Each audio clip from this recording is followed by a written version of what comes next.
And we are live. Woo-hoo. Hello, everyone. It's Monday, February 20th. 20th. And we are here with a special guest, Elisabeth from Bouquins and Books. So, everyone, say hello. Hello. Hello. So, what is going on with everyone tonight? Anything interesting?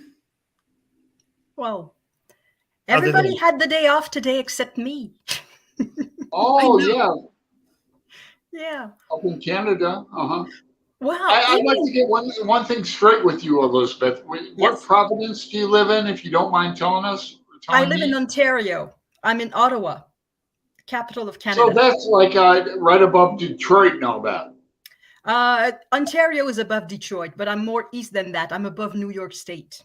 Okay, I grew up in Toledo, Ohio, so I used to I know Detroit very well. Yeah. My first topless bar was in Windsor. Yeah. I was like 13. I was underage. I couldn't even, wasn't supposed to be there. But yeah, we used to go to Windsor over the bridge or under the Yeah. tunnel Yeah. all the time. Yeah. So unfortunately, now I'm on the other side. Yeah. Yeah. Yeah, Americans going to Canada to get their first drinks is very common. I had a summer job when I was a student. I was working on the border as a customs officer on the border between Canada and the US.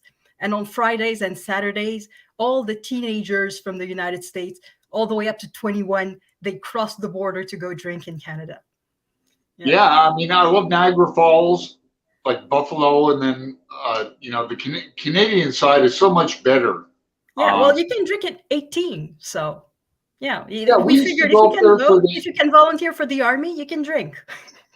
You that- We used to go up there for the weed, everything, from Yeah, Toledo to now Canada. there's a lot of weed, a lot of it now. But I'm talking back in the 80s. Yeah. Now it's plentiful. Back then, you had to go. The best stuff is up in Canada. Yeah, it was called Green Gold. See, Greg, she Hello, knows. Courtney. Courtney's Hello. dropped in. Alexis Carey dropped in. Hello to you Cool. too. Now, Yeah, Alexis, she's a good commenter. yep. Now, when I was growing up, it was really confusing because legal drinking age was state by state. Oh, So when I lived in Maryland, I believe the drinking age was 20. But I could go into Washington, D.C. and drink at 18. Right. They had like Right. near beer. They had two different like tops on it. You Hello, could drink. Lee Kempter. hi, Lee. I Yeah, remember that, Greg. Yeah. They had like a red top on the Millers for if you were 18, and then a blue top if you were 21. There's like a difference or something. Oh, perhaps one was lower alcohol level. Yeah, kind of weird. I didn't have a problem because I had a beard at 18. Right. So I actually had a beard at 16.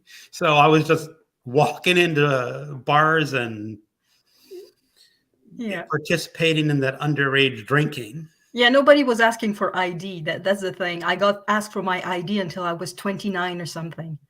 Yeah. Yeah, I bet the kids were asking Greg to buy them beer. Greg, man, with your beer, can you go buy us some beer?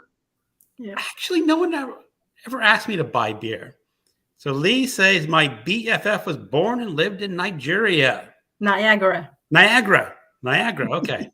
I said, I'm not wearing my glasses. Al? Hello, Al. Hey, Al's here. Good. Bad as red. Who's Harry? Who's Well- Harry? Well, Maybe probably me and most of us. Yeah, well, we're all mammals, so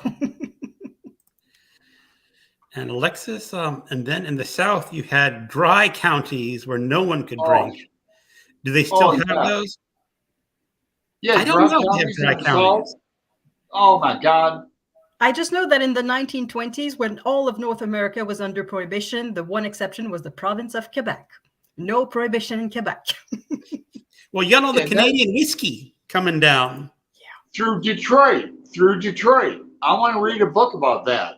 All the smuggling and Al Capone and Chicago, Detroit, Yeah, well, all the way from Canada. Detroit, even farther than that, the border between Ontario and the United States is half water. All the way from the Great Lakes, from Superior Lakes, all the way to the border of Ontario, it's just water. So it's really easy to smuggle stuff. If you have a boat, of course. No, in the winter, they used to drive their trucks across the ice. Yeah. Yeah. Well, climate change, you cannot do that. Because this No, year, the well- Rideau Canal is supposed to be a skateway, and this year it hasn't opened yet. It probably will not open. It didn't freeze. Well, it barely froze, just not enough for us to skate on. Which lake are you talking about? It's the Rideau Canal. It's it's a canal, so it's man-made, but it's supposed to freeze. Well, it freezes every year, but it's supposed to have about 1 foot thick of ice for it to be safe to be skated on. And Right. we don't have that foot of ice. And normally we have it by January 1 or something like that. I know Lake Erie the best. I know Lake Erie and then Lake Michigan second best. Yeah. But Port Clinton, and I grew up on Lake Erie, Yeah. Cleveland. Lee has a comment that her 63-year-old husband still gets carded. I think some places card everyone, no matter what age you are. Because you can't be accused of discrimination. Yeah, Right. It's stupid. Then if you leave your ID at home, or my wife has my ID with my red card. Sorry, sir, we can't sell it to you. Maybe you're just Yeah. 16. Yeah, it's like, And Bad is laughing at the beard. My parents bought wine coolers at 15. Yeah. I remember wine cooler. I have not had a wine cooler in like Well, I've ages. tried it Like once. decades. It's not very good. There are dry counties and cities out here in New Jersey, especially those near the beach. I mean, who doesn't want to drink on the beach? Yeah. Yeah. MJ, glad you could make it. Al, and Newfoundland, since it was independent in the 1920s, but that is pedantic. No. Yeah. It was still a British dominion, I think, until 1948. So yeah, it's true that it wasn't under prohibition either, Newfoundland. well, 1933 is when Prohibition ended, because that's when Ulysses was the trial for obscenity was the same year. Okay. That's how I remember that. Okay. I don't remember when it ended in most 1933. I don't know. I mean, I know it's 19th Amendment. The 19th Amendment of the Constitution Okay. for Prohibition, 1933. Bad is going. Ice Truckers was a great show. There was a Yes. show? I haven't watched many, but the few that I watched, it's impressive. Oh, is that a reality TV show? Kind of. Yeah, they follow truckers on these iced roads way far in the north. Yeah, it's horrible driving conditions. The road was super narrow. Yeah. Yeah, I've seen that a few times. Yeah. It's I've like seen just a few. I'm not even sure if I saw entire episodes or just a few excerpts, but it's impressive. It is. Lee's husband likes being carded. I guess I would like it too if someone thought I was under 21. What? Yeah, he looks young. He looks young.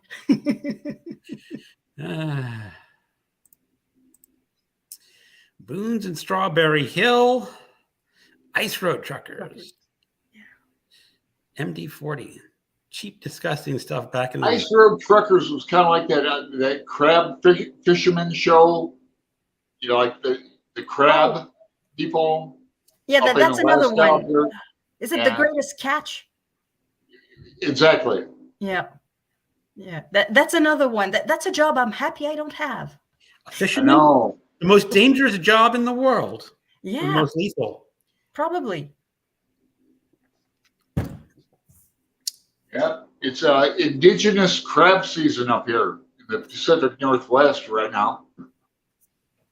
Well, in Alaska, they've canceled the blue crab season Oh, Why? because they're dying off. Oh, There's not, Oh, and if you fish them, there's not going to be enough blue crabs left. yeah. I see. It's Well, probably due to climate change that the blue crab, I think it's the blue crab, likes Yeah. really cold water to survive. Yeah, if it becomes warm, then Warm, they die off or leave. Probably just die off. yeah. And tower workers is a tower. You're talking about skyscraper. They're building the skyscrapers. Oh, yeah. I think that's what she's meaning by tower workers. Not possible. Probably. Yeah. Algo's writing has been the cause of much trouble, so it is therefore a dangerous job. So I don't know. Yeah. Well, I've read a few books this month that were banned originally, so yeah, including one that was written in jail by the writer because he kept being on the wrong side of the politics. And the politics in this country changed 3 times, and always he was on the wrong side. Are you doing Ngungi, the Nope. African author who wrote his famous book in prison on toilet paper?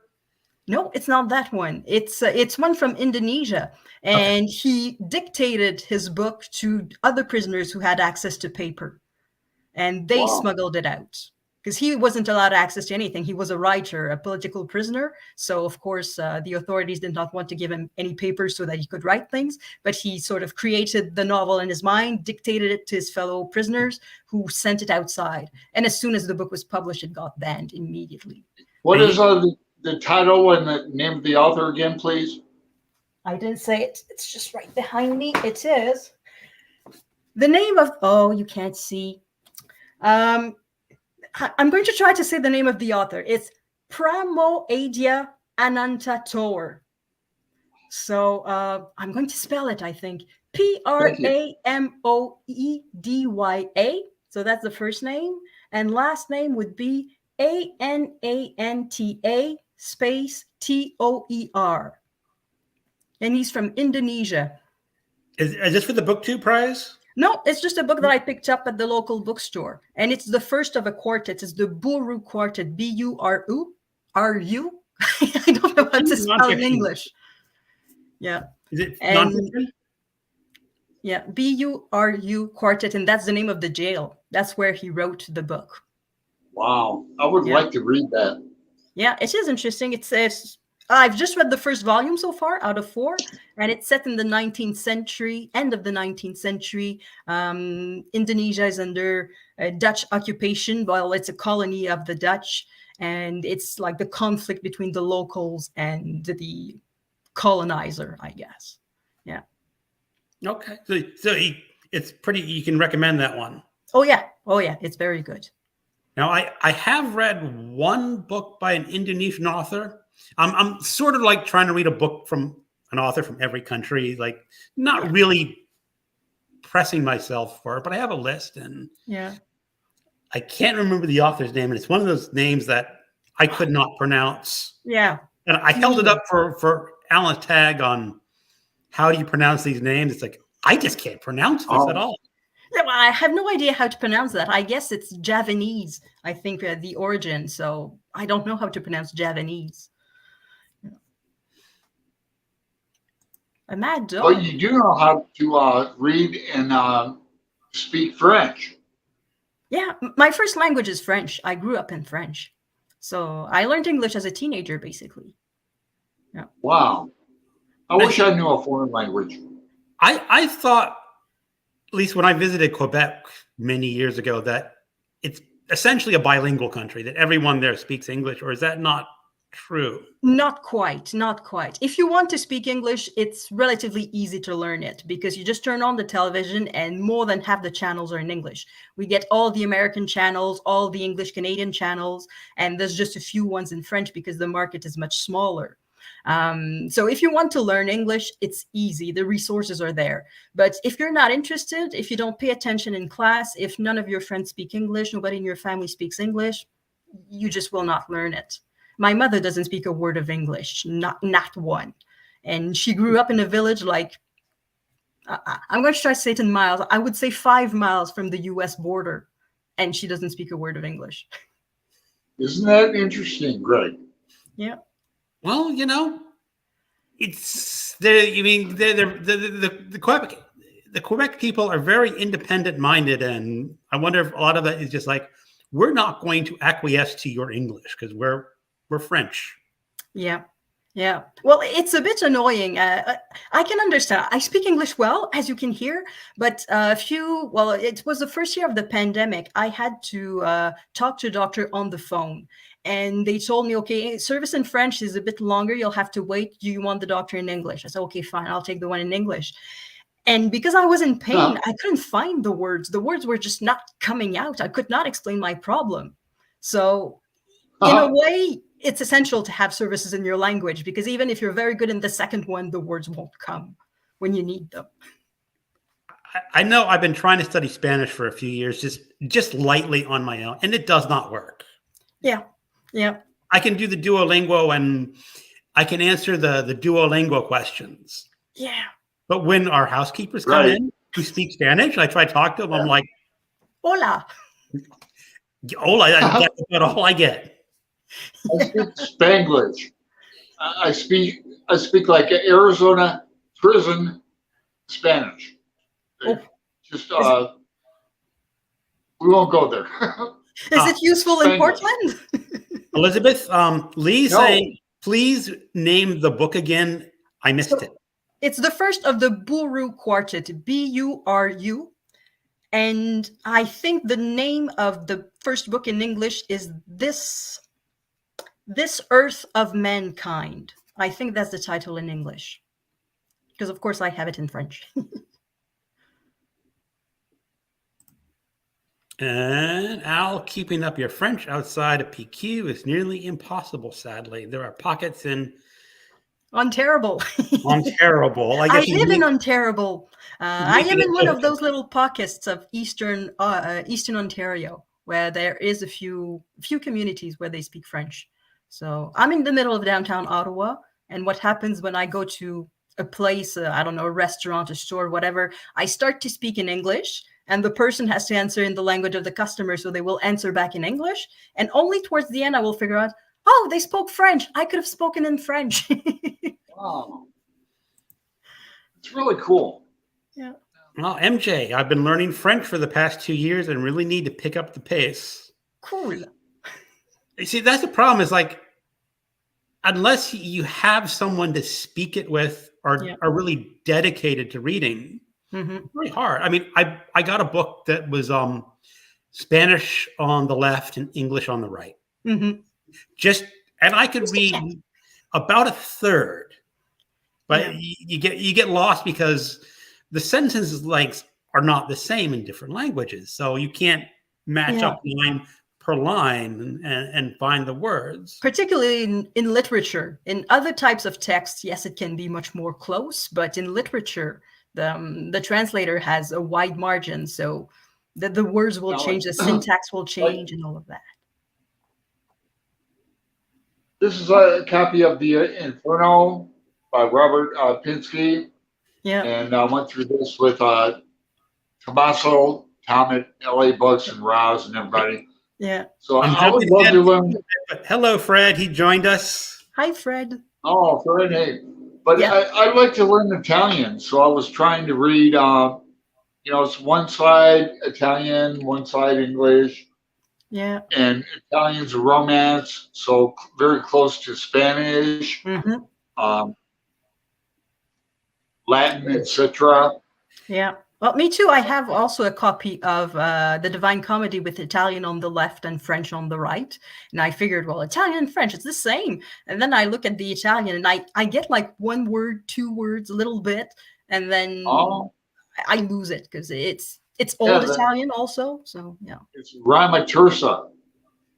Well, I want to be very careful because I know at least one other BookTube judge on this thing, and one of the books I read for the BookTube Prize is about translation.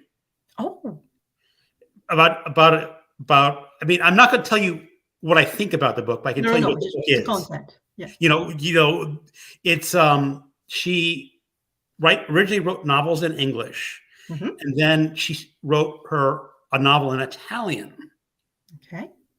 And then she started translating Italian novels into English, and then her English novel into Italian. And it's very fascinating to talk about how you translate.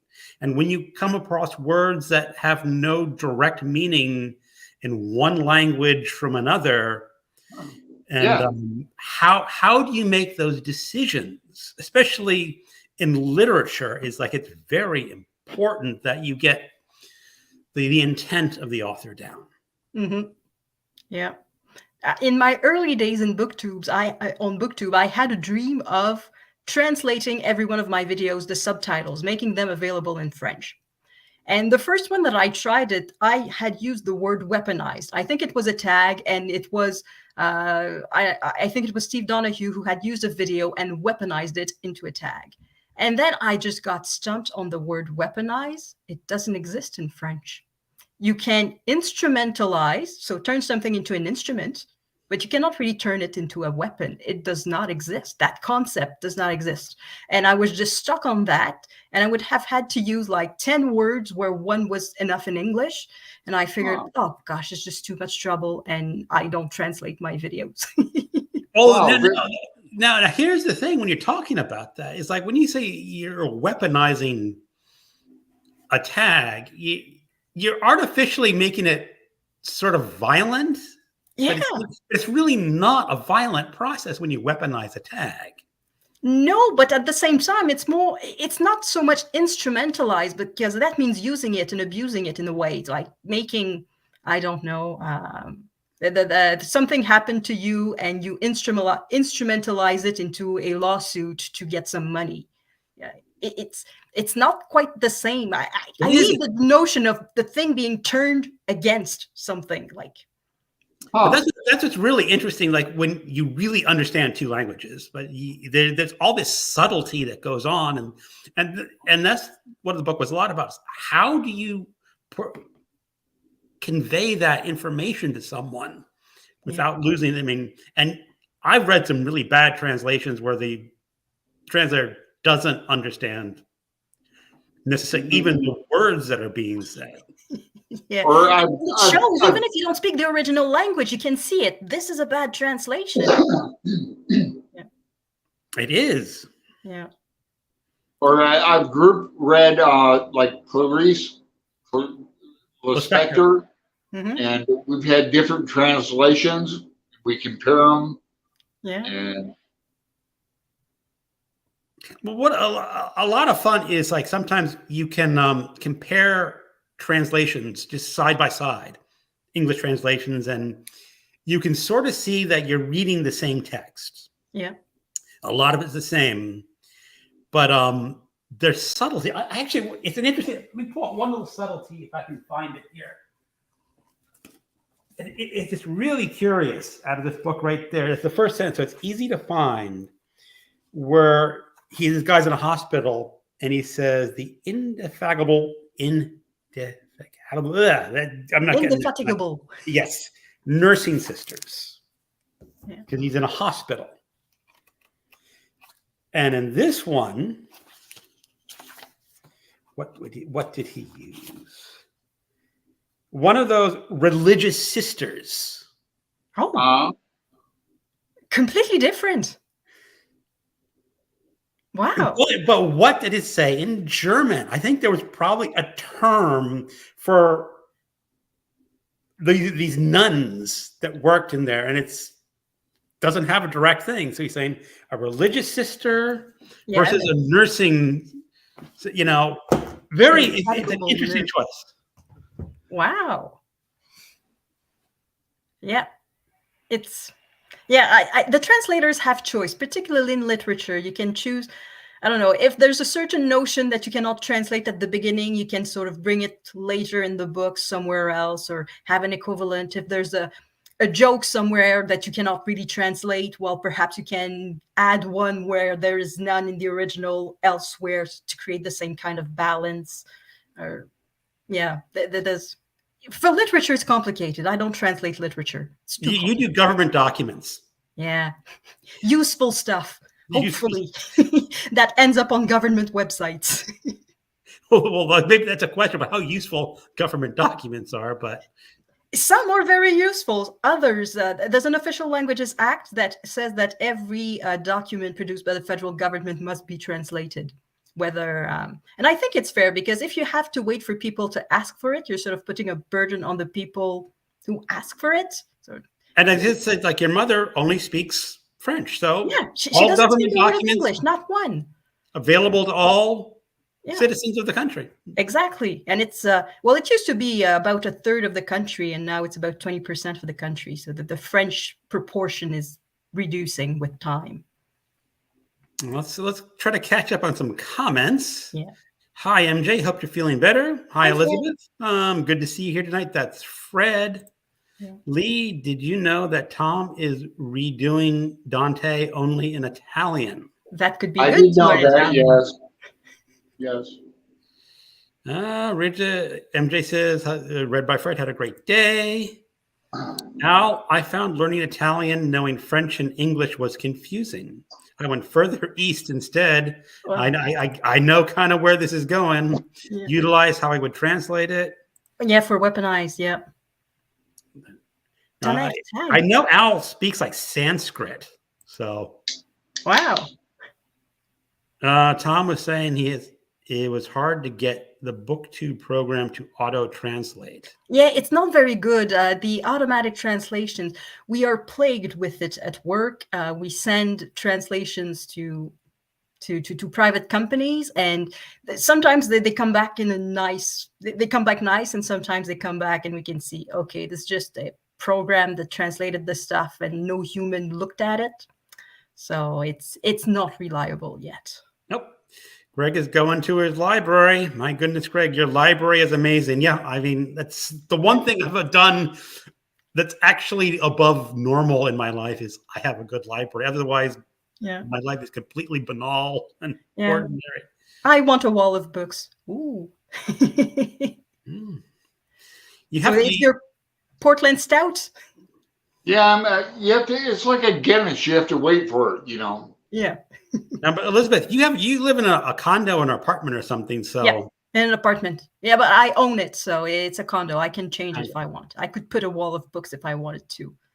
First, I need to do boring stuff like change the water heater. I mean, because when we bought this house here, we had the option of not finishing the basement. Yeah. Because really, we don't need this basement space other than you need it. I need it, but it's, and some of our neighbors have the same model. They put a pool table down in theirs, so yeah. Hell yeah. Yeah, it's a recreation room, and your recreation is books. So it's a library. Greg knows me in billiards. That's kind of an inside joke with me and him. Okay. I love billiards.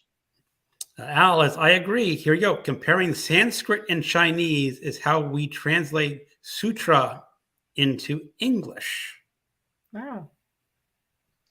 The sutras. Well, let's not get into the sutras. I thought the sutras were in Sanskrit. Well, they are, like the Diamond Sutra, the Heart Sutra. I mean, they're in English too, but they're in Sanskrit. So I don't know if he's talking about dipping into that kind of translation, or like the mantra Om Mani Padme Hum, Om Mani Padme Hum. That means the jewel is in the lotus. Okay. As far as I know, So Al was going, in German, Schatzen can mean value, meaning, or treasure. Oh yeah, there's so many words like that that have multiple meanings depending on the context, and sometimes just a bit of a nuance, and it's Oh, Jim reads too slow. Welcome to our evening. Hey, Jim. MJ says hi. Also, it is not a word for word to translate, but there are also connections, secondary shadings, usage, poetic and humorous, and tons of other things that are lost in translation. Oh, yes. I agree. And there are some purists who don't want to read books in translation because you worry that you're going to lose something. But you lose something by not reading it. Yeah, but also you lose stuff just in your own language, because if you haven't read all of Shakespeare, you'll lose a lot of allusions to Shakespeare in other works. So in a way, it's lost too, because there's been 400, 500 years since Shakespeare. It is. I mean, I have Chaucer's original Canterbury Tales, Mm-hmm. and that's a bit of work. The language has really changed since. It must be. Yeah. But it's doable. Mm-hmm. I mean, it is doable. Yeah. And like I said, even over time, like you're saying, that words change. Also. And I'm going to say this was a sentence from a book written in the 50s about World War II. And one of the scenes is, they're two military officers. They've gone to this event. And there's a band playing, and the last sentence as they're leaving is the band played a gay tune. Yeah. Right. It meant a happy tune. Yeah. We know what it means. Yeah.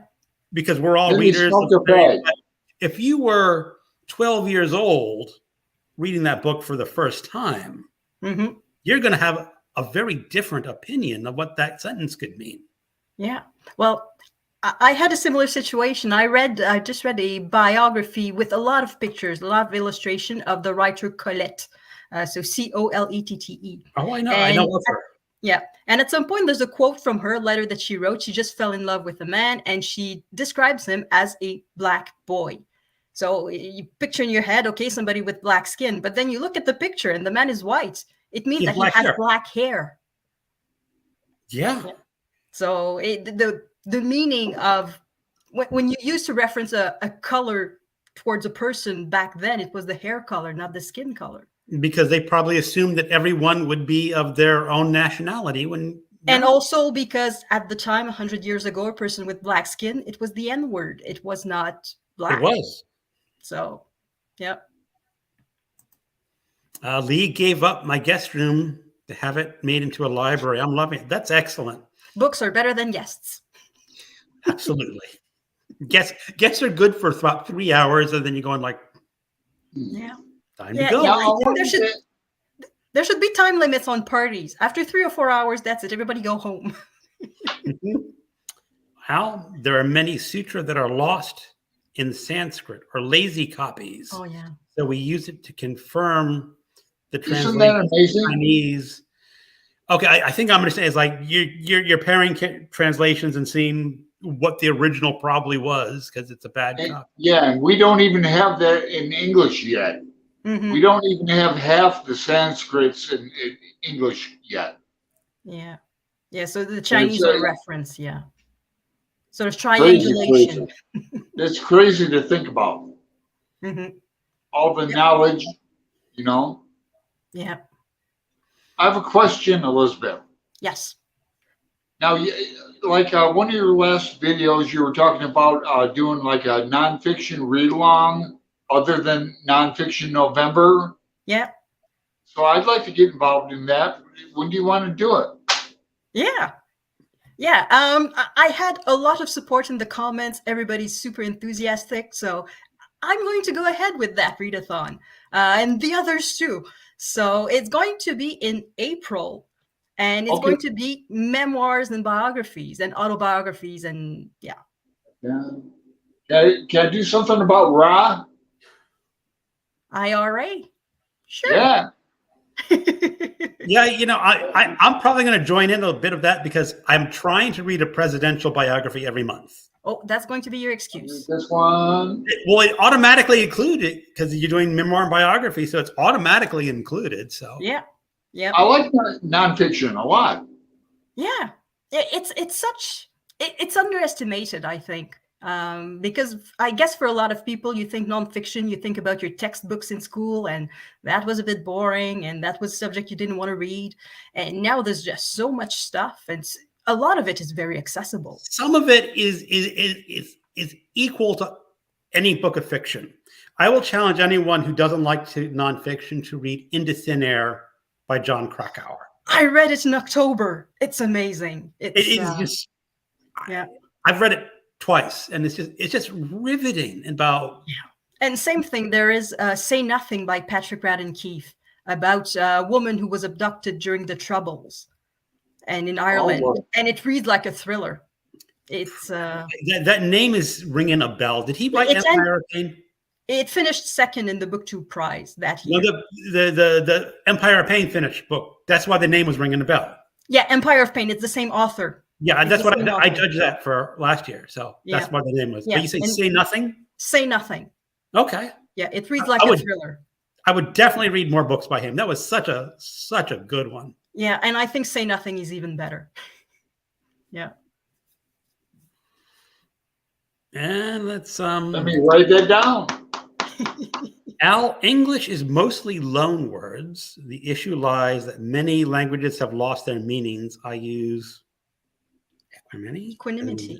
equanimity as a French loan word that is poorly translated into English. Well, it's in the second volume of the Three Musketeers. The Three Musketeers are in England, and one of them says, English is just badly spoken French. Yeah. You see, I've read the first two of the Three Musketeers versions. Yeah. Now, my problem is that I've heard that that a lot of Dumas' translators were a bit prudish during the initial publication. Like there is Possible. like in the Count of Monte Cristo, there are two women, and apparently, in the French, it's very clear that they're lesbians. It's not that clear. I read it as a teenager and I did not see it. It was rather subtle. It's just that they are very close. They are very good friends, the very dear friend. And then at some point, they have to leave. And one of them is disguised as a boy. So they travel as brother and sister, and one of them is disguised as a boy. And that's which is Shakespearean. Well, the idea is that the translator sort of glossed over that. And in the Three Musketeers, D'Artagnan and Milady are rather flirting, kind of heavy. Oh, they're at it. And D'Artagnan poses as someone else. So today it would count as rape. He poses as someone else to sleep with Milady. And a lot of that, apparently the old translators just sort of glossed over it. I'm not going to translate that one. Yeah, let's skip the chapter. Not that useful. Yeah, I like Dumas. Yeah. I've only read Count of Monte Cristo and Three Musketeers. Yeah, it's his two best. I've read a lot when I was a teenager. I think I read 15 or 20 of his books. And some of them are not that good. It's clear that he's paid by the line. And there are some of these dialogues that just are repetitions. I have something to tell you. Yes, I'm listening. Right. Yes. What do you have to say? Wait, I think somebody's at the door. He goes to the door. Okay, we're fine. I have to tell you this. And it goes on for a page before the thing is finally said. And yeah, it gets annoying a little bit. I think a lot of authors back then did that because, like, they'd pay by the word. And yeah, in this case, he was paid by the line, so dialogue was very easy. The person says yes, and you get, I don't know, $1. Whatever. Alice Wayne, Chinese is a separate language. Sanskrit is a mystery, truly. It may be related to the Algon alphabet, but we may never know. Yeah, that's another thing. Most languages are part of some families, but there are some languages that are completely isolated. We have no idea where they come from, how they were created. Japanese is such a language. It doesn't have any cousin or any sister languages. I know it is amazing because, like you said, a lot of our language come from Latin. Yeah, you get all the Romance, and then English is sort of like Latin and German, sort of like forced together. Yeah. And Chinese, he says Chinese, but there's actually more than one Chinese language. Looks like. Yeah, Chinese is a writing system, and the language spoken above it vary from place to place. Yeah, that's what's interesting. Is like, I guess the written Chinese is the same, whichever. So you can read other languages, or would it not make sense, the written form? That I don't know. Al might know that one. Well, I think the written form is not sound specific. It's like a symbol for a word. So it could be universal. It could be. Right. or Greg, Elizabeth, if either of you read Ezra Pound, or I like to call him Ray Pound, have you read the Cantos? I have the cantos. I've read a few of them, but I have Because not you read. know he does Chinese in there. Yes, he was a Chinese translator. Oh, I didn't know that. I'm pretty sure. I'm positive. Yeah, yeah. Ezra Okay. Pound, you know, he was a Joycean. There's that famous picture of him at Joyce's grave in Zurich. Hmm. Yeah, Ezra Pound. I did a reading of Ezra Pound poetries last year, and here's one. Alexis, In Cold Blood is a very good nonfiction. That's Truman Capote. I've never read it, but I know it started the entire genre of true crime, I think. I've seen the movie. The movie had who's the name of that actor? Robert Blake. Exactly. Yeah. Yeah. The movie In Cold Blood is terrifying. Yeah, he started out that literary nonfiction, like the nonfiction novel, I guess is what they're saying, is that you can read it like a story, and it's it's two words I don't like together, nonfiction novel, because on one side it sounds like a nonfiction writer who does not want to do research, and it sounds like a fiction writer who does not want to create a story. Now Norman Mailer did this too, in what's the Executioner's Song. Yes, that book. I know this because I just got done reading a book of essays from Baldwin again. Okay. With Patrice Jones, my Baldwin reading partner, and the last chapter was all about him meeting Norman Mailer, and they got along really well, surprisingly. Now I've never read Mailer too much. He's like a John Updike kind of guy for me. I haven't read any run stuff. I think he's a product of his time. Yeah. And I don't think he's going to age well. I've just read The Executioner's Song, which is extremely long and not that interesting. I think he wanted too much to relay the facts, all the facts, as though it was a court case or something, and the narrative suffers. I have read that one. He wanted to make sure that he shows his readers that I did the research. Yeah. Yeah. But you know, he's also trying to say is I don't want to leave something out because maybe this fact is important. Yeah. Also, you know, in there, and it's like I'm not going to judge which fact is important, but he tries to tell it as if it were a novel. Mm-hmm. And some people have actually said it's more novel than nonfiction. So it is a novel. I think it won the Pulitzer for novels, not for nonfiction. Did it? Yeah. Because it's when I was working back in the day at a bookstore, it was shelved in nonfiction. Really? Oh, I read it as a novel. I've only seen the movie. It's probably better. I heard it's long and boring, like you say. Yeah. Let's try to catch up on some of our on the comments. Here. Yep. Oh, MJ, In Cold Blood was my first book review on BookTube. Cool. Yeah, I mean, I would highly recommend In Cold Blood for anyone. It's a good one. Lee, Dumas is my year-long read for now. Year-long, I guess that's a book that you read over a whole year, I guess. Al, for me, would be Camus and Balzac for French authors. Yeah, Balzac, I sort of rediscovered him. I had to read one of his books in college, and I hated that book, so stayed clear from him for 20 years. And then I read another one that I really liked. So now I kind of like him. I need to try Camus again, because once again, it's another case of a book I had to read in high school, this one. It was The Stranger, and I don't know if I understood everything, and I haven't picked him up since. Now, you see, I first read Camus is a sophomore in university. Mm-hmm. Ooh. And it was one of these English classes where the professor says, everyone in this class is going to pick a book to read.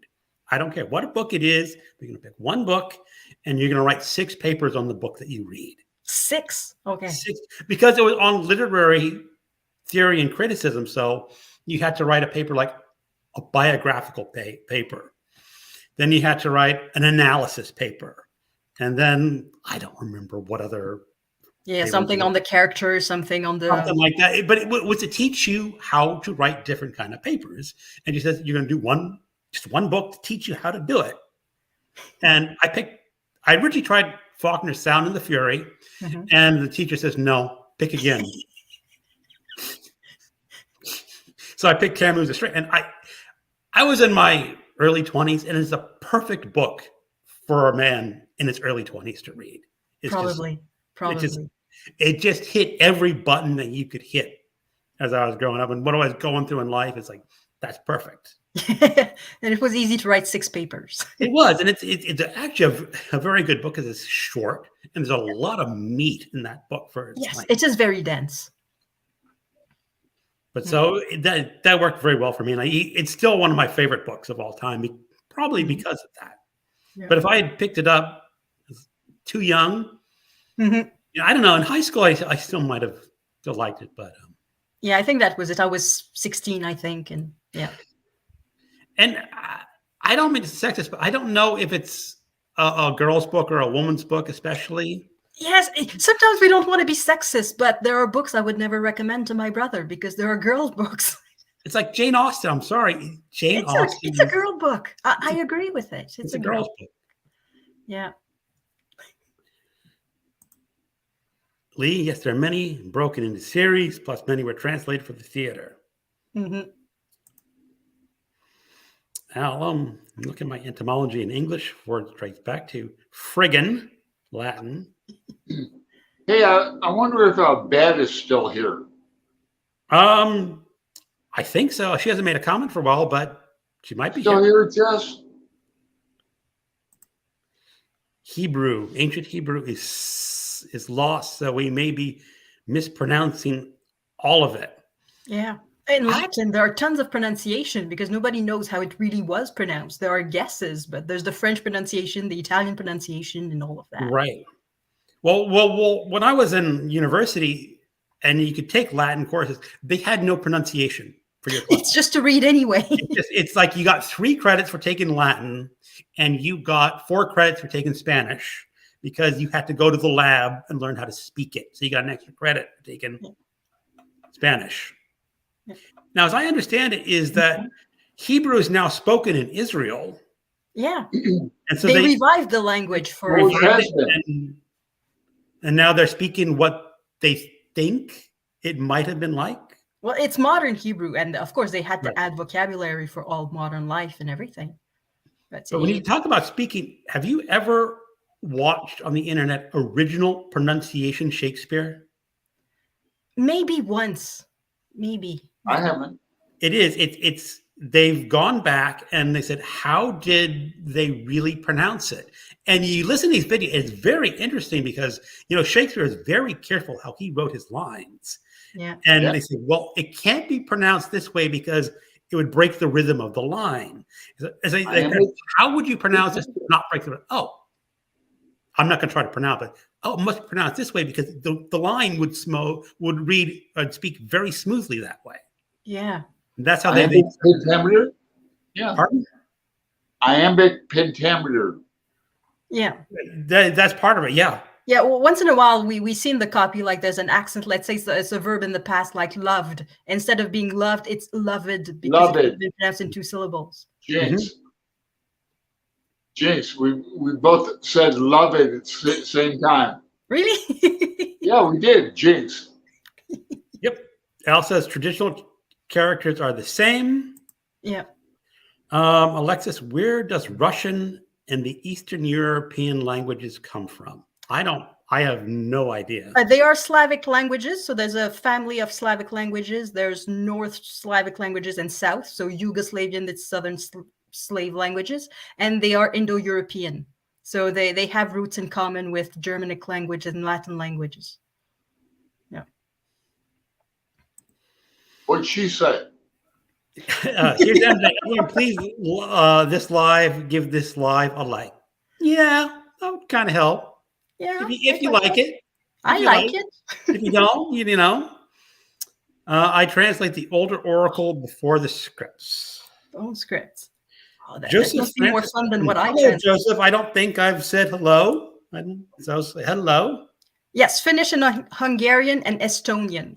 3 languages closely related. Icelandic is also very unique. Icelandic? Well, it's very old, but I think it's related to Danish and Swedish. I don't know. I remember there was one of these polyglots, these people who can learn a language in like a month. Oh, I'm envious of them. But and they said, well, let's test this. Let's put you in a place of a language that you don't know and is not related to any other language. And they picked Iceland. Okay. Let's see how fast this guy can really pick up. And he picked it up in a month. Wow. It's like who's the guy? Richard Burton, the explorer, not the actor. Oh yeah. He could learn a language like and he just had the book. He did not have the tapes and YouTube and all of that. He just had a book of vocabulary, learned this, made sentences, and good to go. I guess it's a skill that some people just pick up automatically, and it's like like Joyce. Yeah, well, I think the place where you grow up, I think, influences you a lot. There are some places in Europe when it's common for people to speak 3 or 4 languages because they grew up on the border of a country that used to belong to a different country, and one of their parents from a 4th country, and they end up speaking 4 languages without trying. Yeah, like I've mentioned this before. My father was French. Oh, and he came from Paris. Okay. And he taught me 1 word of French. Starts with M. It starts with M, and it's not merci. Well, see, you have 2 now. I do, but it was just part of the culture back then. Is you don't speak 2 languages at home. Yeah, I have friends who are born of Vietnamese parents who immigrated to Canada, and they speak a little bit of Vietnamese, but they speak French and English because their parents wanted them to succeed here in Canada. So French and English were more important than Vietnamese. Yeah, and it's like I mean, people can speak tons of languages and get along just fine. Yeah, and I do wish I'd been taught French as a kid, because then I'd be reading all these French books as well. Yeah. We'd be starting a French booktube. we would have Elisabeth was talking about Balzac, and I'm really ignorant about Balzac. And one of my good friends on booktube is Brian at Bookish. Yeah. And he's Balzac. Yeah. And his picture is Balzac. Yes. Right. So I haven't read Cousin Betty. I haven't read anything. Where do I start with Balzac? Well, I'm pretty sure Brian made a video about it. The one that I liked was it's a name of a woman. It's Eugénie Grandet. That's the first one that I read that I liked. It's sort of the second Balzac that I read, and I like that one. It's about a woman. She's the only daughter of a rich man who is very greedy. He doesn't want to spend. And yeah, she cannot go anywhere. She cannot have new dresses. And the question is, will she ever get married? Because she will be a rich woman eventually when the father dies. But a wedding would be an expense, so she's not getting married. Now, what's the title again, please? The first name of the woman is Eugénie, like Princess Eugénie. Are you talking about Cousin Betty? Nope, it's a different one. What are you talking about? What's the title of the book? The title is Eugénie, and the last name is Grandet, Grandet. Oh, okay. I've read a few Balzac books. I in university we had to read Old Guerreau. Yeah, that's the one that I read in college and did not like. I read it for the class, and it did not strike me that much as a good. But then I read a couple other ones. The one that keeps drawing me is I think it's actually a series of 2 books, maybe 3, at least in English, Lost Illusions. Yeah, I think that's supposed to be the masterpiece, Lost Illusions. Right. I think it's 2 or 3 books packaged Well, together. they are all part of series because all the characters sort of show up in other books as very secondary characters. So I think the young man of Old Goriot is the main character of Lost Illusions.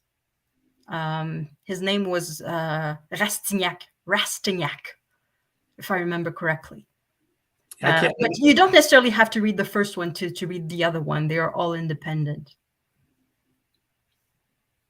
Well, maybe later this year, next year, I can pick up some Balzac. Yeah. I have one of my readathons that I suggested would be world literature from the 19th century. Anything but the UK. everything. Yeah, I have a lot of books that could fit that category. Yeah, because as far as I know, there's no readathon for that. There's no readathon for Russian literature or French literature. So from the 19th century specifically. I don't think there is. So yeah, that's why it's missing. Yeah, there's all German literature too, I guess. Yeah, German. Thomas Mann. There's literature from all over Thomas the world. Mann's 20th century. I was trying to think of 19. There's Goethe. I think he's 18th century. He might be 18th century. I'm trying to think of a 19th century German. I think they have poets like Schiller and Heine. Yes. Yeah. I think that is the. I don't know of anything. I know there are some, but I know the early 20th century, the German novel just exploded. Yes. Oh yeah, like Hunter Grass and Tim Drum. Gunter Grass was after World War II. Yeah, but there was Thomas Mann. Thomas Mann, Hermann Hesse. Yes. Oh yeah, I've read all Hesse. Not all, but most. Yeah, he's one I have to try. I've never read him, and I know he's very popular on BookTube. So Siddhartha is about Buddhism. Yeah. Damien, what's that about, Greg? That's about the two boys that were friends. That's right. Damien's the second one you need, but Siddhartha is first. Steppenwolf also is a big one. Yes, Steppenwolf. Yeah, I was thinking of Siddhartha for maybe Midrash in May. So, that's a good one. Yeah. Now, also when you talk about your readathon, you were thinking about the art. Yeah, an art readathon. Yeah. I want to do. I actually want to do that because Yeah. I want to reread Moon and Sixpence by Somerset Maugham. Okay. I don't know.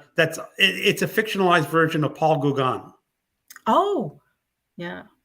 It's actually, I mentioned that in a video that's coming out tomorrow about average authors, but there's Zola also, who wrote a fictional account of his friend Cézanne. So I haven't read that either, and I want to read that. See, if we do this art one, one of the things I think we should do is encourage people to go to art museums. Yes. Yeah, it should include an activity like go see some art, and if you can't go in physical situations, visit one online. Not everyone is going to be able to do that, but yeah, at least I'm near enough to Washington D.C. to take the commuter train.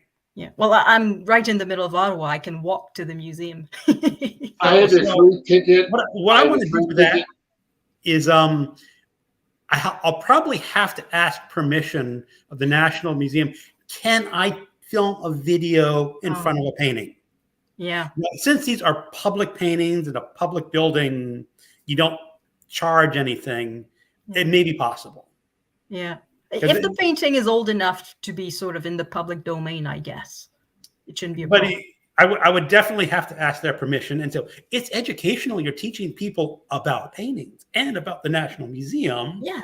And we're not making money off of it. Yes, no. Alan? Oh. Hello. Can I interrupt? Sure. Okay, thank you. I had an opportunity to go to the Portland Art Museum yesterday. Free ticket, full day pass. Wow. I was too lazy to go. I did other things, okay? But if you do this art thing, you have to include me in. Yeah. You have to include me. Yeah. Yes.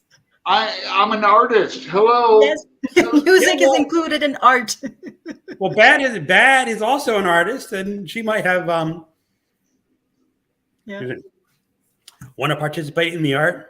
Yep. I'm And there sure. was Lindy's Magpie Reads, who was also interested. Hell yeah. What month were you thinking of the art one? September. September. Yeah. It's just shorty September, so you can pick Yeah. that. Well, there's Shake Tube also, Shake Timber. And Shake Yeah, Shake Tube. So you have to read Shakespeare. yeah, but It's Shakespeare's art. easy. It's easy. Joseph Francis Burton. I read lots of nonfiction, but I was in a rut. I started uploading book reviews and videos to force I myself. always participate in Shake Tube for the past 5 years. Well, the problem is They're not even calling it Shake Tube anymore. It's something else. It's Shake Timber. Shake Timber. Yeah. Yeah. Yeah. Well, yeah, Joseph didn't like Executioner songs either.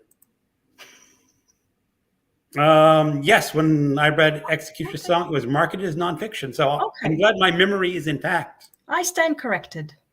Well, I stand corrected. You know, they adjust these things sometimes. Sometimes. Well, there's one book that I bought in the nonfiction section I think should be moved. It's Papillon. The famous story of a Butterfly, prisoner Papillon. who escaped. I think love it's at that least movie. 50% fiction, if not more. He I love that he movie. exaggerated his life a bit. He exaggerated. He took basically everyone else's stories, exaggerated them, and attributed them to himself. So anything anyone ever did in that prison, he did it, and he did it better. So You're talking about Papillon. yeah, Papillon, that's the one. Yeah. I saw that movie with my late mother, Oh, with Steve McQueen and yeah. who else? I don't remember. I don't know. Oh, he's a great American actor, man. Yeah. Shit. Yeah, I know the movie was very popular, and so was the book, but that should be in the fiction section. It's not nonfiction. Yeah, Joseph. Yeah, Original pronunciation Shakespeare. I would video- agree. I agree. Hmm. Papillon, man. What a movie. Yeah. Dustin Hoffman Oh. and Dustin Steve Hoffman was McQueen. in- Okay, I thought it was a French book and French movie. It is a French book, but it's an American movie. Papillon. I saw it with my mother. My parents used to take me to the most outrageous movies with like Dog Day Afternoon with all the F words, and you just I'm like 9 years old. Oh my And God. she take me to the movies. Wow. I grew up on movies. Yeah. Yeah, he's talking about the pronunciation of languages are lost. Jim, Basque isn't related to any Nope. other language, is it? It's another one of those mystery languages we don't know where they come from.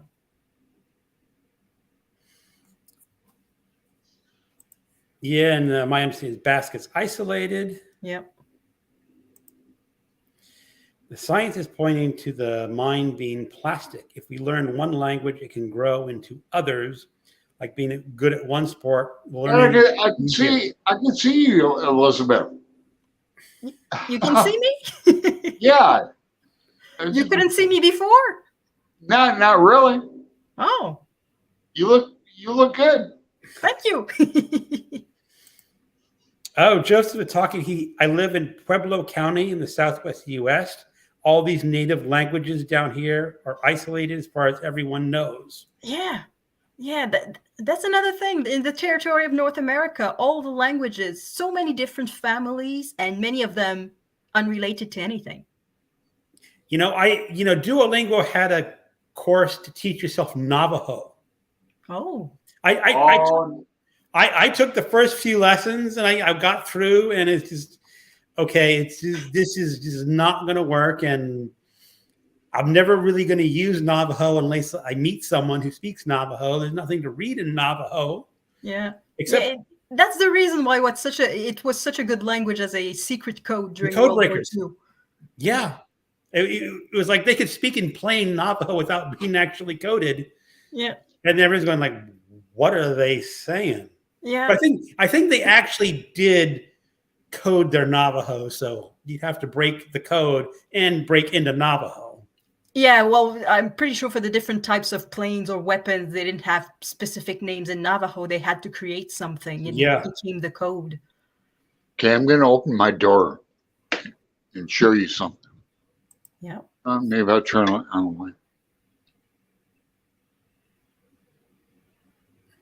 Ooh. Love native makers. Yeah. Well, Yeah. Alan, you can say that you live in a Native American community building. Yes.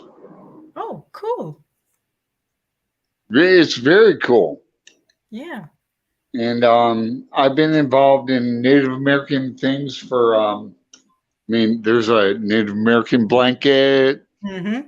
for a long time, since like Phoenix, Arizona. Let me turn the light on again.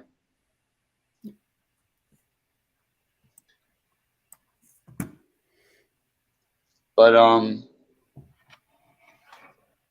yeah, many sweat lodges, many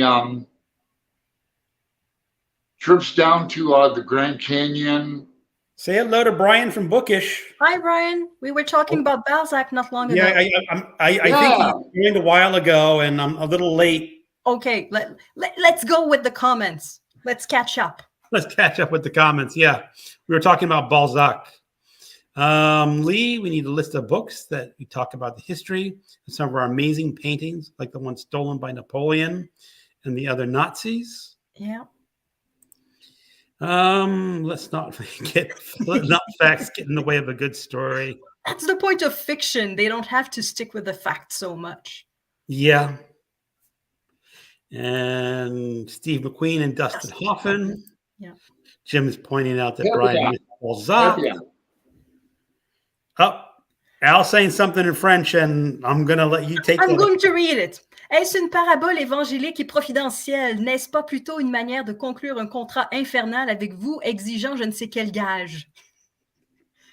So, translation, isn't that an evangelical and providential parable? Isn't it more a matter of concluding an infernal contract with you against I don't know which wage? Something like that. IDK. Oh, I think it's a quote from Balzac. It's a quote from Balzac. Oh, okay. Quote from, all right. Al's trying to be smart. Al's, go ahead.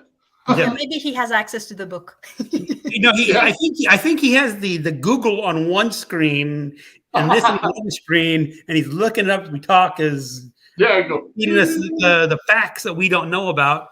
I'm on my little laptop, and yeah, Al Pacino was great in Dog Day Afternoon, one of his best performances. I actually like that movie. I don't see a lot of movies, but I like that one. Yeah, but when you're a 9-year-old kid and it's an F word, you're going, but and I think my dad took me and my brother. So the next day in school. Like 7. Crazy. Yeah, okay. And MJ agrees with Alexis. Read by Fred. I just looked up Code Talker. The Marine Corps leadership selected 29 Navajo men, the Navajo Code Talkers, who created a code based on the complex, unwritten Navajo language. Yeah. I have not read that book, but I've read people talking about it. Mm-hmm. Especially it was a book on the history of codes. Mm-hmm. Not just Navajo code, but all codes, and it's just amazing what they did with that. Yeah. Wasn't there a movie in the 90s about code talk? I'm sure there was. I remember seeing documentaries. Yeah, Navajos. Yeah, well, more than Navajos. They are the most known, but there were others too, like Lakotas, and in Canada, I think Mohawks and Crees, and yeah. The Iroquois in Canada. Have you heard this book, Elisabeth? Yeah, it's scaring me. What? It's scaring me. I think it's a scary book. It is a scary book. Well, guess who sent me this book? I don't know. Greg. Bad. Exactly. Jessica sent me this. Yeah. It's a good one. I read that on my Kindle a few years. It has an interesting, how do we say, Je ne sais quoi. there's an entity in there that, that's, you expect your normal monsters in books, but this one's a little bit different, and I found the originality very amusing. It was Okay. But it has a NA bent. Native American Bent. Yeah, twist. Yeah, it does. I mean, the narrator is a Native American, and they're on the reservation, and I won't go too far, but they do something that they know they're not supposed to have done. Yeah. All right. Well, I can't wait to read it. They're hunting out of season. Okay, enough. I get. And let's just say that the animal that they kill becomes a vengeful spirit. That's not spoiling anything. That's pretty obvious from the beginning, but it's just a very nice twist to a horror story that you don't normally see. Yeah. Yeah, code talkers in World War I too. Yeah. Oh, hold on. I think I missed that one. There were code talkers using the first wire. Listen, yeah, which there were. Al, indigenous languages.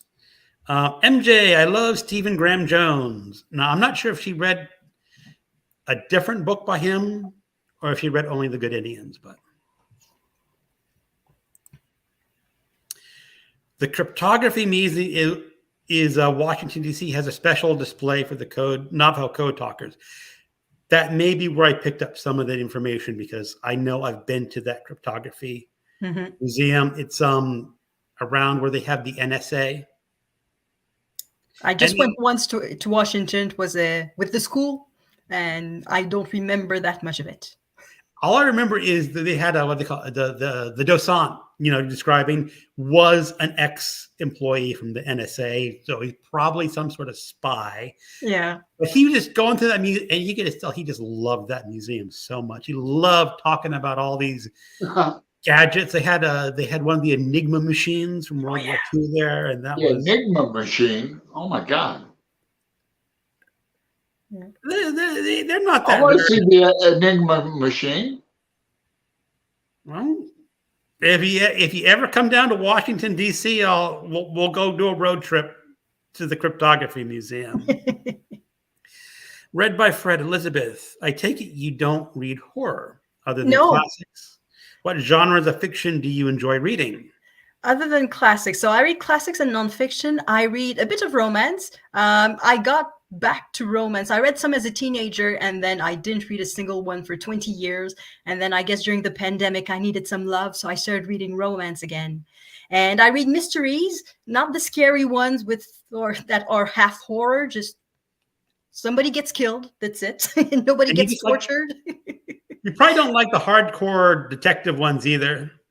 And no, I prefer on the cozy side, not necessarily the cozy ones with the pastel covers, because those sometimes I think they are too cozy, if there's such a thing. But like Agatha Christie, I know it's a classic, but the equivalent today. I really liked Louise Penny up to a point. At some point, she made a geographical mistake, and I just completely, I don't know, it makes no sense. The character in the book was very scared that the hydroelectrical dams in the north of the country would break, and that would cause massive destruction all the way in Quebec. And the problem is that the rivers don't flow south, they flow north. So it's not a problem. Can I ask you, Elisabeth, do you get like American soap operas? Oh, yes, we get American TV. Okay, do you know General Hospital?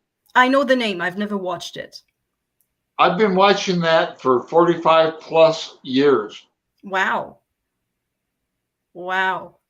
True story. Well, I have an aunt who records all the episodes. She doesn't get to watch them necessarily in the afternoon, but she's been watching that, and she used to watch all of them, all the soap operas, and probably including General Hospital too. But 45 years, wow. I started Yeah, watching Grey's Anatomy not plus that long one. ago. I gave up. No, my grandmother started me off on them. You know, my grandmother, that's my paternal grandmother. Mm-hmm. And then when I was about like 12, 13, she started me.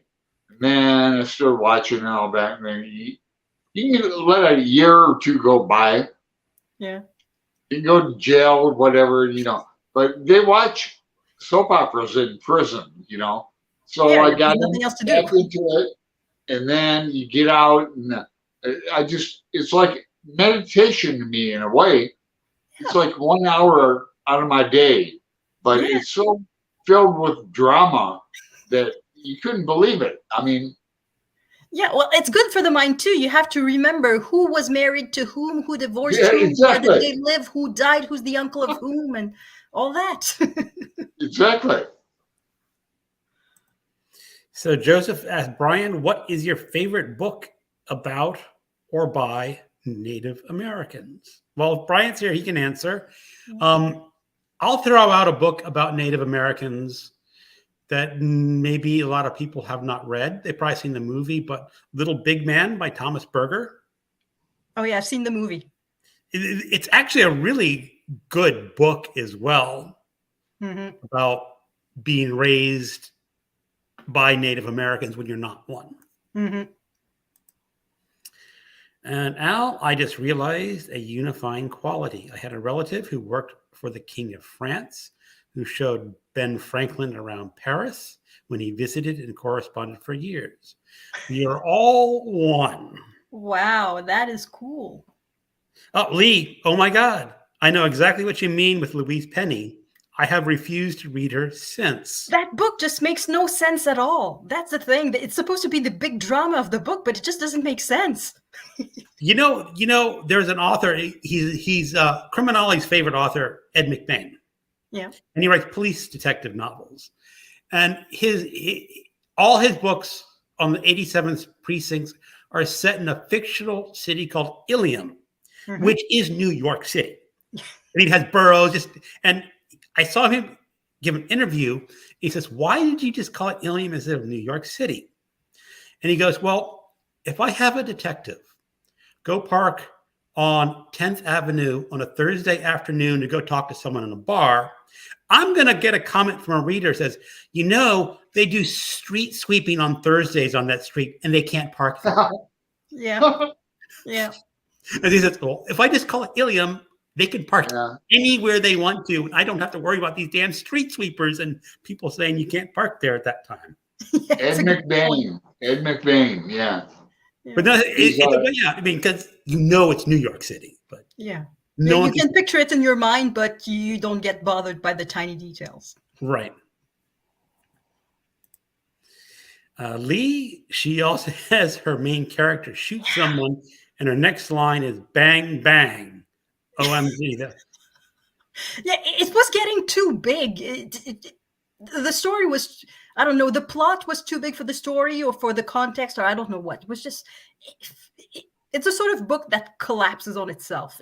It made no sense. Yeah. So, Jim, I love Little Big Man. Yeah, we should get more people to read that. Maybe someone will come across this or maybe some video somewhere, some tag is like, name a book. You know, like, here's a tag, just different types of people and nationality tag, like name a book in France or Germany or Native American or Asia, and people can pick all their books. Oh, okay, Alan. Okay, Little Big Man. We're going to talk about the movie and Dustin Hoffman that we forgot, or I forgot, in Papillon. Dustin Hoffman plays the main character in Little Big Man, directed by, I think, John. Please Google it if you can, Greg. I can't Google because it would move the screen. So I have a phone. You have a phone. Who directed Little Big Man? Okay. But Dustin Hoffman is in it. Wait a second. Let's try something here. Alexa, who directed the movie Little Big Man? John Man was directed by Arthur Penn. Arthur Penn. Yeah. Arthur That's what the Penn. phone says too. Little Big Man is the shite. Yep. Another Such a Dustin Hoffman. I hope he doesn't die because I said his name. Yeah. 3 times. I know. Thrice. Turn around 3 times and spit. Macbeth. But yeah, he's a great actor, underrated actor. Very underrated, huh? Yeah. Well, he did win an Oscar or 2. I think so. I'm not that familiar, but I For presume Rain Man, or perhaps Rain he was Man. just nominated. Did he? I don't know. Either Rain Man or Tootsie. I don't know. Yeah. Yeah. We read Middlemarch too, Greg and I, in October. that was last October. No, October. Yeah. I'm picking an easier Victorian book this year. Well, I'm glad to have read it. I am too. I mean, I did not love it the way some people really fall in love with that book, and they say it's like their favorite book of all time. And yeah, I read it and said it's pretty good, but yeah, it's not my favorite book of all time, but I'm pretty sure I'm going to reread it someday. Yeah, for me, it's still growing on me after having read it, so it's the sign of a good book. It is. Al, or as with Joyce, enough detail, the setting becomes the character in the work. I haven't read Joyce. I tried Portrait of an Artist as a Young Man a long time ago, and for some reason I stopped after a few pages. Probably. I don't blame you. Don't blame you. It's a slog. Yeah. And then I was thinking, well, if I read it in translation, it would be easier. But I think Joyce is one of these authors that's best in the original. I always say read Dublinder's, skip over Portrait, go right into Ulysses. Okay. Duly noted. Seriously. Yeah, Portrait's a slog. Yeah, be careful how I pronounce her name because that sets my device off. I read Middlemarch a while back. We don't want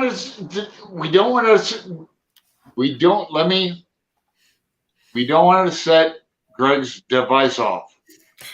But here again, Joseph Francis Burton said, "Damn it, my device went off when I." That happened when I did my video earlier this week for random numbers. Everyone's commenting that their devices were going off because they were watching the video. Yeah, I'm going to make a video. Don't stop, please. Please stop setting Greg's device off. Please. You could be. Yeah, this is a family channel. Is that you could say, blank, please put this book in my shopping cart. Yeah. So do we know a booktuber we can start doing that for? So they start getting lots of books in their shopping cart all of a sudden. Yeah, me. You don't have a book. You don't have a book published on Amazon. My thing is like you're putting their book in their shopping cart. Oh, okay. I was going to say not yet. Not yet. Read by Fred. Good Would question. Little Big Man qualify as a Western for June on the Range? Yes, it would. Yeah. Good. It has the Battle of Little Bighorn is a major event in that book. Oh. Now, me and Criminale are threatening to read this in June. The complete Elmore Leonard. Yeah, he was both. Dustin Hoffman was both in Rain Man and Tootsie. Yeah, and yeah, and I think he got Oscar nominations for both, but I think he won for one of them. I'm not sure though. Well, I could Google. And I think 3:10 to Uma is in here, and that was a movie with. I thought that was a whole novel, 3:10 to Yuma. Yeah, it's a whole movie with Yul Brynner. No. No. Greg, tell her who it's. I don't remember. I stink at Who movies. played in Gladiator? Played in Gladiator. Russell Crowe. Yes, that's who's in 310 to Uma. Oh my God, I'm very confused. 310 to Yuma. Yeah, Yeah, Joseph. it's a Western. Yeah, it's a Western, I know, but... Oh, no, Well- I'm completely confused. It's The Magnificent Seven that The has Magnificent Yul Brynner. Seven. Oh, Yul yeah, Brynner. that's With Yul- Steve yeah. McQueen and so many others. James Coburn, I think. And yeah. Yeah, That's the one I was thinking about. Okay. See, my favorite Western movie is still probably going to be The Wild Bunch. I don't think I've ever seen it.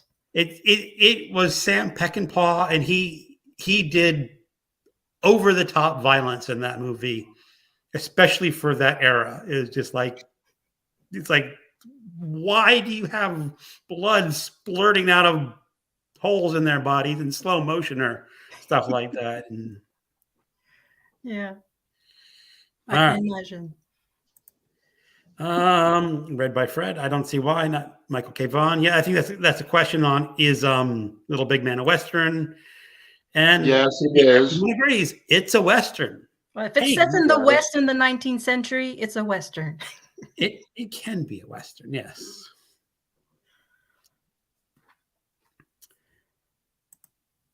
The Shootist for me. Oh, great movie, John I don't Wayne. know that movie. John Wayne. King of Okay. Westerns. Then you should join June on the Range. Yeah. I did not read a lot of Westerns, but I read a couple that month, and some of them are really rather amusing, Well- especially the genre Westerns. Yeah, Because I wanted to read some because I like adventure novels and I like historical novels. So I figured, well, a Western, it's both together. But then what happened last year in June that there were a few mass shootings in the United States, and I didn't want to read about guns. They were like 3 and 4 days or something like that, and I just sort of got put off by the idea of reading about guns. I totally get it because I was reading like a Louis L'Amour book, and part of what I did not like about that was just how much those characters idolized their guns. Yeah. I mean, you can, but it shows you that it's always been part of our culture because these are books in the 50s or 60s or something like that, and it's just Yeah, but at the same time, they were talking about a long time ago. They were talking about 100 years earlier. They were not talking about the present. And now it looks like some people want to bring back the old West where every problem is solved by a gun.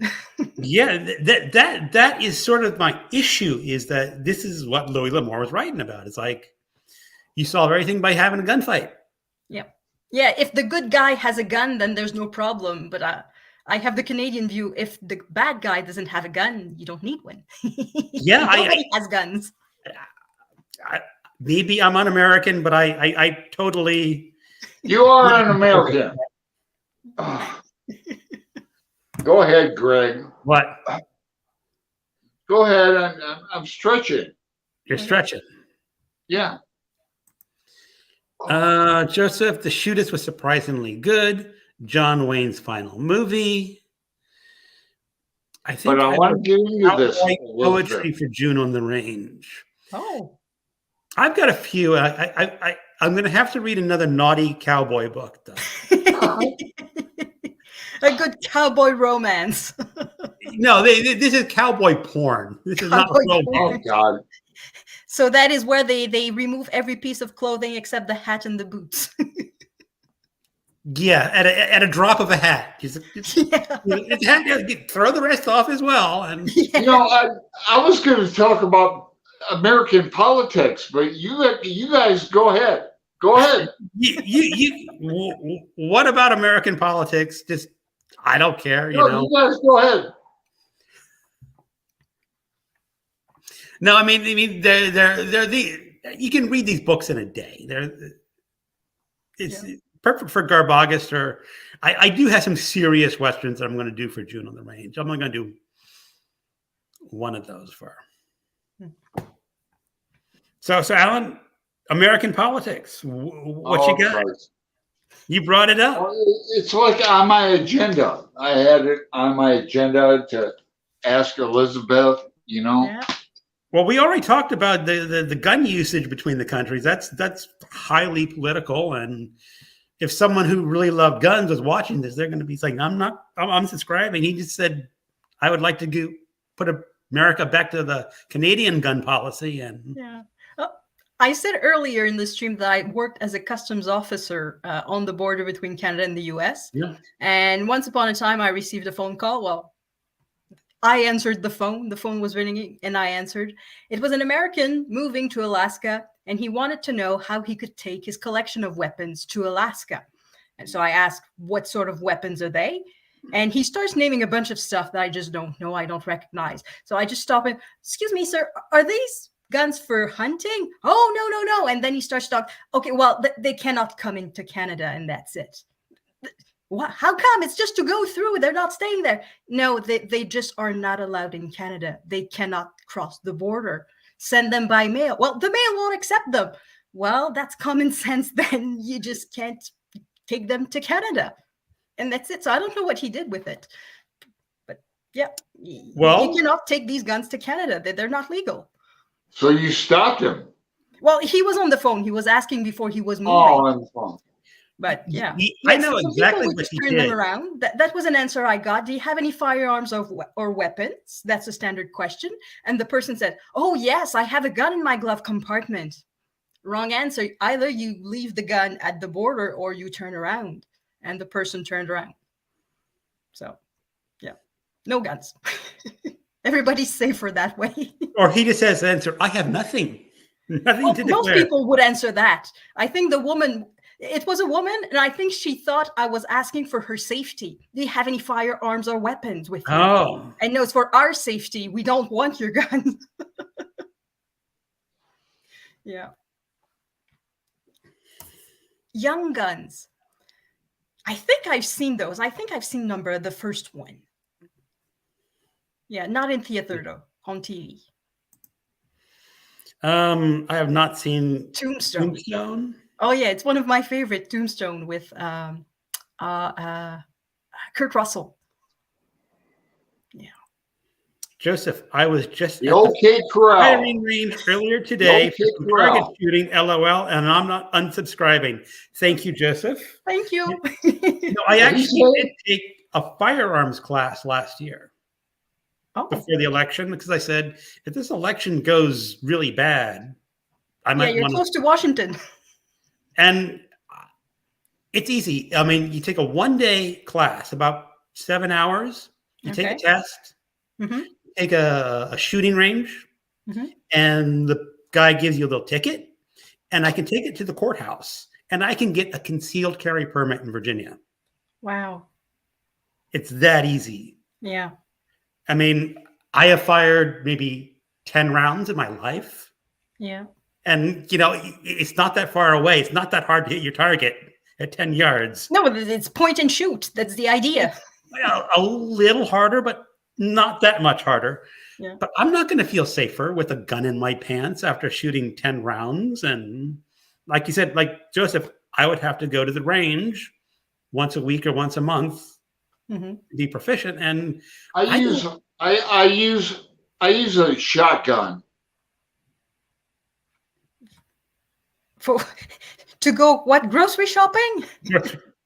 No, just in general. I got a shotgun, and that's what I use. I don't want to know what you use it for. I don't. I think the idea is, and I've heard is, if you want a weapon for home defense, if you hear burglars coming in, what you really want is a shotgun, because if you're in that situation, pointing and shooting, you're going to be, unless you're really trained, and you're going to be nervous. You're going to be nervous. And with the shotgun, you just got to point in the general direction, and you're going to hit something on it. Yeah, and with a bit of luck, it's not as deadly. Depends of the distance, I guess. I guess it also depends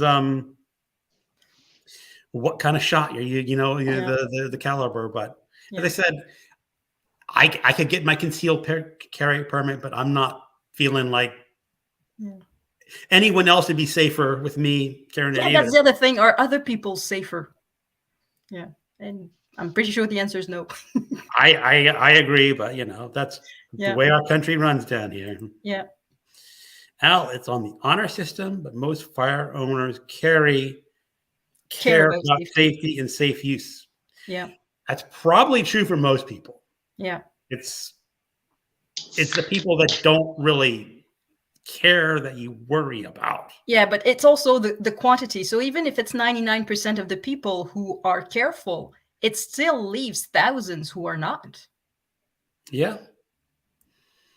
And there are some states where you don't even need a concealed carry permit. Yeah. It's just what? Al, training should be mandatory, but not all training is the same set. I totally agree that if you want to carry weapons, you should be trained on them rather extensively. Yeah, and not just like a 30-minute PowerPoint that you can click on and then say done and I'm trained. Or the one-day class that I took. Now, I'm not blaming the teacher. I mean, he was doing exactly what was required by law. And he mentioned it. He says, you're not going to be able to use this gun after one class in any proficient way. Mm-hmm. But, you take one class and then you take another if you're interested. Yeah. Now, I haven't owned any guns since 1984. Mm-hmm. But I have bought like fishing license and hunting license and that. And that's how America's national parks survive. Yeah, it's hunting. funding. Yeah. Yeah, and wildlife conservation. And we have to buy, you can't just go hunting in the forest. You have to buy a license. And there's hunting seasons and there are quotas and things like that. Yes, ma'am. Same in Canada. Yeah, so I believe in that. Yeah. As far as gun violence, please, I live in Portland, Oregon. every day on the TV, it's it's madness. Mm-hmm. American gun violence is off the chain. It is, and it doesn't have to be that way. There is an article, it's a few years old now, but they were comparing gun ownership in Iceland to Minneapolis. And the reason they do that is because the population of Minneapolis is about the same as Iceland. Okay. And Iceland actually has a very robust gun culture where a lot of people own firearms. But they said, if you want to own a firearm in Iceland, you go to your sheriff, whatever town you're living in, and say, I want to buy a firearm. Yeah, they're shooting fish. They're shooting fish with their guns. Well, the sheriff is going to ask you a couple of questions and look up your record. Yeah. If you have arrests for like beating up your girlfriend, you're not going to get one. No gun. Yeah. No gun for you. And now whatever court is decided to say, oh yeah, people with domestic violence should be allowed to own guns. And people with a temper should not have guns, but that just defies imagination to me. Okay, a person like me should not own a gun. No, sir. No. Yes. And I agree. A person like my father in Scottsdale, Arizona, he owns many, and he should. He can carry one. But these AK-47s, whatever, AK just means what? It's the manufacturer. Right. So I actually saw a video that said the guy said the AK is actually the abbreviations of the manufacturer. Yeah, well, there's no reason for us to have these in America. in my humble opinion. Yeah, they're war weapons. Why would you need one? Because you might have to fight off the government. Well, you might have to fight Canada. We saw that in South Park. Those are the people that are putting the AK-27s or AK-16s into their walls, and they wallpaper over it so they can break in and get their AK. It's crazy. Yeah. I mean, it truly is. Joseph, I grew up around firearms in rural New Mexico. I still have them, but yes, train practice. They are no joke. Yeah, no, they're not toys. Yeah. Tell that to the politicians who make our rules. Yeah, if you think firearms are just pointing and shoot, you're going to get someone hurt. Yeah. Oh, yes. Al, again, we see the conception of guns come from. It tends to be those without experience or need for them. Yeah. Al, the AR and AR stands for Amrolite. That's what I was mentioning about its the manufacturer, or is it the type of metal? I don't know, something like that. Oh, the Kalashnikov. Yeah, he died a few years ago. I think a couple of years ago. The inventor of the Kalashnikov. Yeah. AK-40 is mostly illegal for civilians in America. Thank goodness. The Kalish is a machine gun. Yeah, it's a war weapon. It's when you see Bin Laden, that's what he has, I think. That's right. AK-16 or AK-47. Yeah. He was talking about their assault rifles. Yeah, I don't know South Park a lot, but I'm sorry, I was talking about the comments. No, it's like I've had friends in Arizona, a couple of them, and their hobbies was one of their hobbies was shooting machine guns. It costs like more than $100 to go play with your machine gun. And you can own that in America. You can own a machine gun. I actually think you know what I say? I say get another fucking hobby. Yeah. Get another fucking hobby, man. Yeah. But watch movies. The kind of person who's going to love to shoot a machine gun may not always be the book type. There may be some crossover. Yeah, I'm sure there are. I'm sure there are some crossover.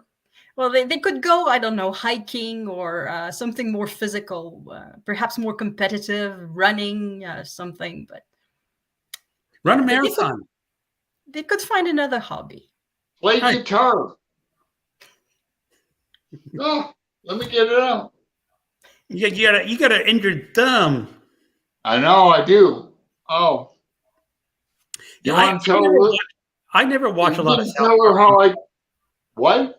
I never watch a lot of South Park either. That's the comment. There was the movie, the South Park, the movie, longer, bigger, and uncut. And I remember the musical number with Robin Williams at the Oscars. Blame Canada. And the song was Blame Canada. And that was just... Oh, yes. Yeah. Bin Laden has one of those famous photos, AK-47. They're already banned in the U.S. Yeah. Civilians. You cannot own a machine gun. Ooh la la. Not a fully automated one. Just semi-automatic. Just semi-automatic. It does. Yeah, instead of killing 100 people per minute, it's only 50. And it takes me like 2 seconds to readjust it. Yeah. To a semi-automatic. Well, please. not legally. I'm Irish, man. Please. Okay, so Alan, any more Canadian politics, or just move on to another topic? Move on to another topic, please. Yeah. Okay, so here's the one that got me all worked up. Okay. Is the censorship of Roald Dahl. You know what? I was thinking of making a video and playing devil's advocate. Really? Yeah. Because to me, in a way, they are translations more than censorship, because some of the vocabulary is getting old, and these are books for children. So I guess it's normal that you want to make them more modern. So you change the vocabulary a bit. So it's a bit like modern translation, but mainly it's a cash grab because they are extending their copyright with these new versions. Oh, Because the new versions, the new censored versions, will have a copyright that is longer than the original versions. now he died in 90. Yeah, but there's still something, because now the copyright belongs to a company and it's not linked with the author only. The law changes, so it will be. I think I'm not a copyright expert or anything, but I'm pretty sure they are extending their copyright. So version. that's a good point that Yeah, you can bring up in saying that this is actually a copyright extension ploy. whoops. Just 1 second. I'll plug my computer. Yeah, go ahead. Yeah. So I was running out of battery. Okay. Take your time, Elizabeth. oh, Joseph says, "What? Tell me about the censorship of Roald Dahl. What is going on? What is All right. going on? Here's the backstory. Is that they are revising his works to make them a little more in tune with modern sensibilities. So one of the characters was described as enormously fat, and they're just saying enormous. Yeah. The Oompa Loompas were originally described as little men, are now little people. The witches in one of the books had a job as a cashier. She is now a top scientist, which I think is a little. That one is a bit far-fetched. There's nothing wrong with being a cashier. But I could understand, like, there was, I don't know which character that was beastly and ugly, and now it's just a beastly character. So the ugly part is removed, which I guess. I don't know. I think it goes more than translation, especially when I was reading that book on translation. Mm-hmm. And translators are trying to do the best interpretation that presents the author in a different language. Yeah. In this one, they are distorting Dahl's writing to the point where it's not really him anymore. It's their ideology that they are forcing on his work. Mm-hmm. And in a video I made, but didn't really, I sort of described it as like, if you lived in the Soviet Union during the communist era and you had to work, you submitted your work for ideological checks. And they say, well, this is not ideological correct. You got to change it here. That's more what they're doing. Is they have an ideology that they are retrofitting to these books. Yeah. It depends also what they are checking for. If they were truly just checking for the very offensive language, I don't know, supposing that you would like to publish Tom Sawyer for children today, you would probably remove the N word, and perhaps the villain would not be an Indian anymore. He would be something else. And it would be adapted to a modern audience if you want to make children read the book. But for older, and you have to write it somewhere that it's an adaptation. The language has been changed. It's not the original anymore. It has to be written somewhere. First, you're talking about Huckleberry Finn. And, not Tom Sawyer. That's okay. But Tom Sawyer, there's a few N words in there, and they had Injun Joe, and Tom Sawyer was the character. Yeah. So you read it, and you know that the language is outdated. But as I said earlier, is like I mentioned, the band played a gay tune. Yeah. I mean, would you republish it now that the band played a happy tune? But then you're subtly distorting the work. Yeah, but I really think it's just a cash grab. There was another article today by it was in The Guardian also. It was a reaction by the author Philip Pullman, who wrote his Dark Materials. Right. And he basically said they should just leave it as it is and let it go out of print. And That's that's the another thing. option. They don't want to let it go out of print. So if they realize that parents are not buying these books anymore for their children, they will do something to make sure that the parents keep buying it. It's a cash grab. Now, see, that is, I think, a valuable point to make that no one has made yet. Yeah, you don't have to buy them if you don't want to. The old versions are still in the libraries everywhere. You can still not necessarily buy them, but you can still find access to older versions if you want to. And I'm sure the price on the used bookstores has just gone up. Perhaps. I'm sure that the sellers on eBay say, we were selling this for $5. Let's sell it for 50. Yeah, it's about to go out of print. I just want to argue about Mark Twain. Yeah. No, You go. you guys go. Well, as I said, not Huckleberry Finn. I don't think that one is adaptable because in a way, the racism is too much at the core of the story. It's about it and it's denouncing it in a way. But in Tom Sawyer, it's more a children's book.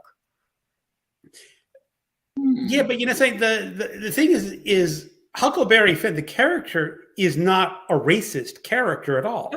No. And the fact that he uses racist words, I mean, it will probably cause some confusion for some people, but it's also a teaching point and say, well, at one point, it wasn't a bad word. It was never a nice one either. It I think always it meant was always a bad discrimination. word, Greg. I think it was always a bad word, but Yeah. It didn't necessarily come with hate. It didn't necessarily come with not in this as an novel. insult. No. But Not in this novel. No. And it was just a term. It's more of a term of ignorance. yeah. Yes. Yeah, well, it was a time where people were categorized by the color of their skin, and the way you named the people who had black skin was the N-word, and that was it. Well, like I was saying earlier, I was talking about Colette, who was dating a black boy, a man with black hair, because black skin would have been the N-word.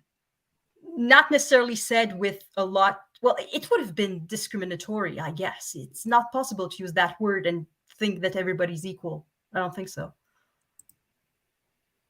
Al, the original shooting in Texas was done with a bolt action.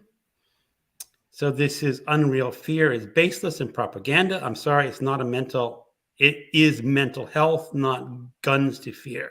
I don't agree. It's not a question of mental health. It's guns are dangerous. That's it. That's all. It has no other purpose than to kill. Why do you need it? If you don't want to kill anyone, then you don't need it. It's not. I agree. I think it's too easy to blame it on mental health. It is, but no, the one thing that I will mention here is I was talking to someone who lived in rural Maine. And the person was saying, it was not necessarily about guns, but if you do not hunt in rural Maine, your family will go hungry.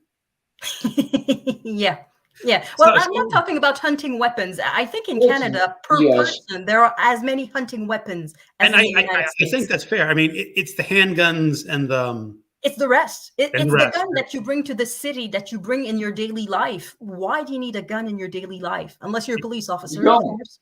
And you don't need them in a daily... England, police officers don't carry a lot of guns. No. They're called bobbies. Yeah, there was Robin Williams who made the famous joke, if you don't have a gun, you cannot say stop or I'll shoot. So they say stop or I'll say stop again. MJ agrees with you, Elisabeth. Cash grab. Cash grab. And Al, they do this with translations. When the old work goes into public domain, they now do an introduction to bypass the charge of heat. And charge of money. Yep, they do that. But it's censorship. What will be next? Shakespeare? Well, Shakespeare has been modernized many times. There are some modern versions of Shakespeare. There are. Yeah. But nobody's kidding themselves into thinking they're reading Shakespeare. They're reading a translation. Right now, they're doing this for certain event that, modifying what is considered offensive. And my point is what is considered offensive changes over time. Oh, yes. And I try to predict in the future generations are going to look at what we did, and were they going to see offensive things that we did? Yeah. And the two things that I've come up is they're going to say, you eat meat. Yeah. And the other was how we deal with climate change and energy. But let's just stick with eating meat. Yeah. Animals. Animals. I could see future generations being really offended, saying, why was this character eating a hamburger? That's a cow. They ate animals? Yeah, So they're going to look at our laws and see that animals are things and think, how can a dog be a thing? Things, how dare you? Yeah. So in the future, some person's going to say, well, this person was eating a hamburger. Let's just say they were eating an onion sandwich or something. Yeah, a veggie burger. A veggie burger. Yeah.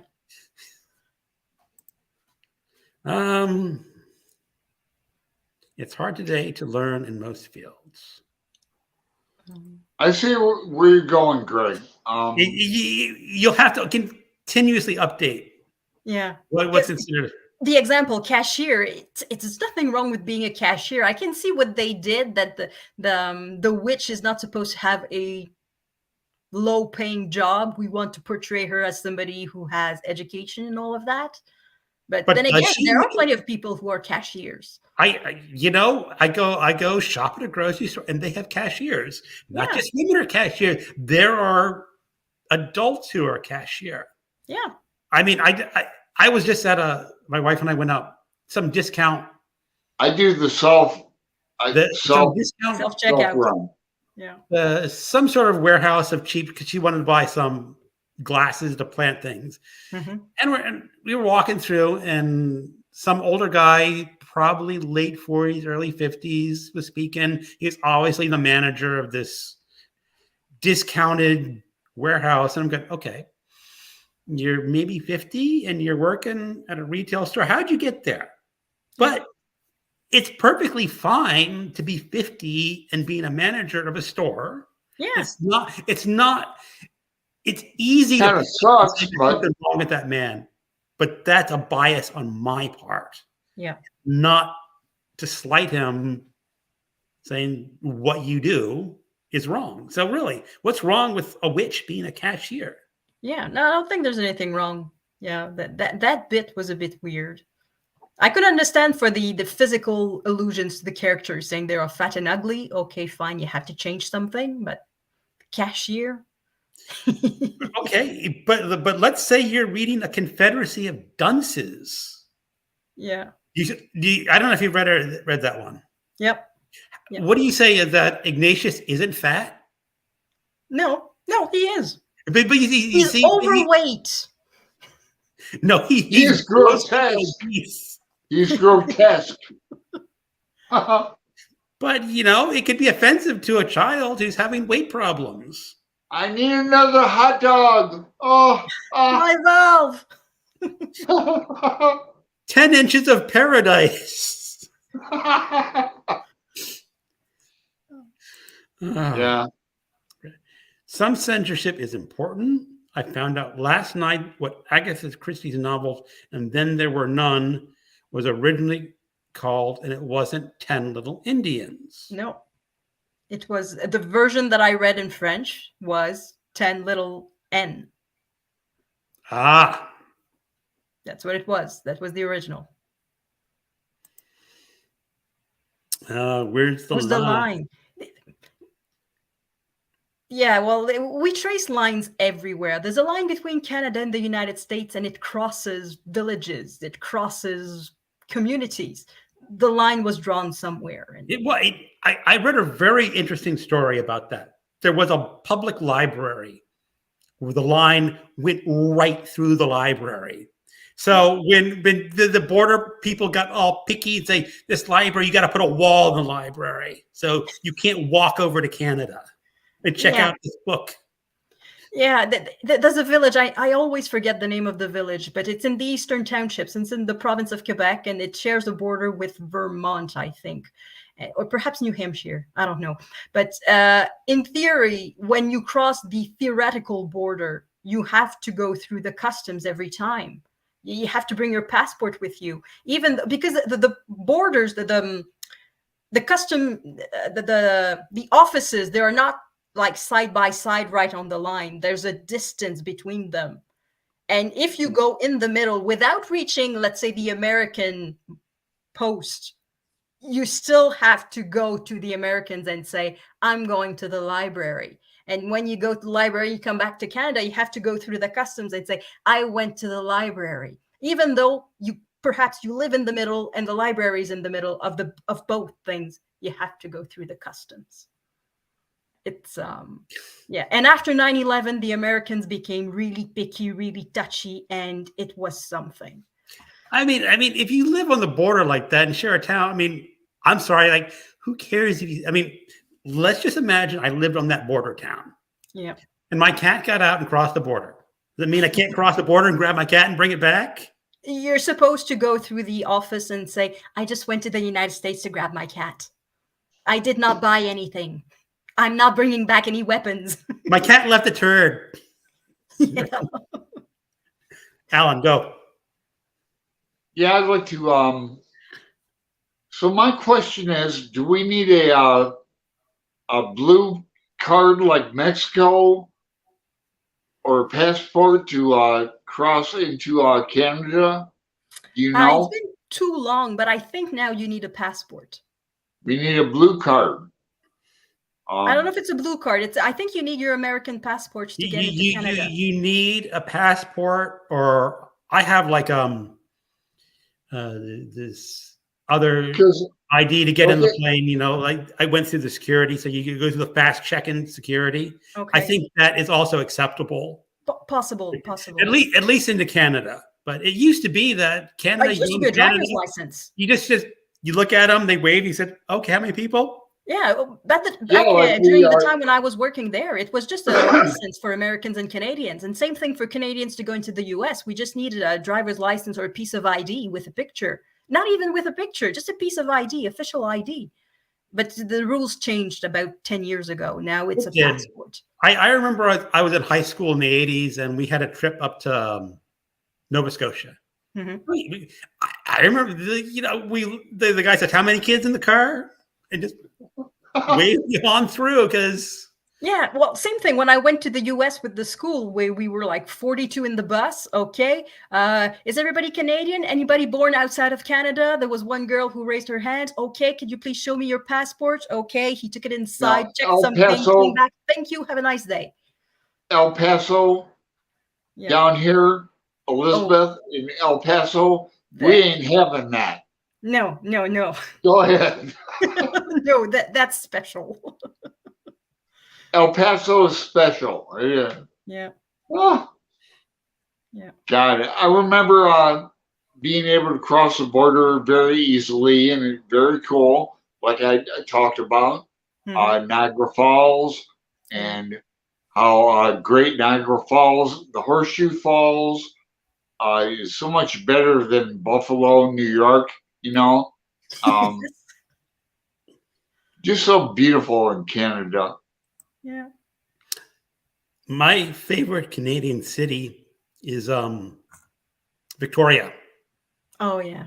Oh, that's by me. That's by me. You. I remember when I lived out in that area, my wife and I went up there a couple of times. British Columbia. It's just a beautiful city. Mm-hmm. And there's one point I used to say how Canadians are different from Americans. They have a park right on the seaside, and it's like a dog park. Yeah. It's like, okay, you've got this really valuable real estate that Americans would pay $1 million homes. Yeah. You let people run their dogs out there. Yeah. And I'm sure Ottawa has a similar vibe to Victoria. In Ottawa, it used to be, until the 1960s, train tracks that used to be along the rivers. There's a whole bunch of rivers in Ottawa, and it used to be train tracks. And in the 1960s, they removed them and changed them into parks. So now they are like bike lanes along the rivers and along the Rideau Canal. It's just gorgeous. Yeah. I'm trying to catch up to some of our comments here. Yep. Stephen King novels will be banned. All horror and thrilling novels will be banned. No, it will be reality. At least his novel Rage is Make me laugh out loud. that he actually took that one out of print because he says this is too close to reality nowadays. Oof. Yeah. All right. Elizabeth made me laugh out loud. Joseph, I think most ancient works have been redacted to adjust to changing sensibilities through the centuries. Roald Dahl is a good company. Mm-hmm.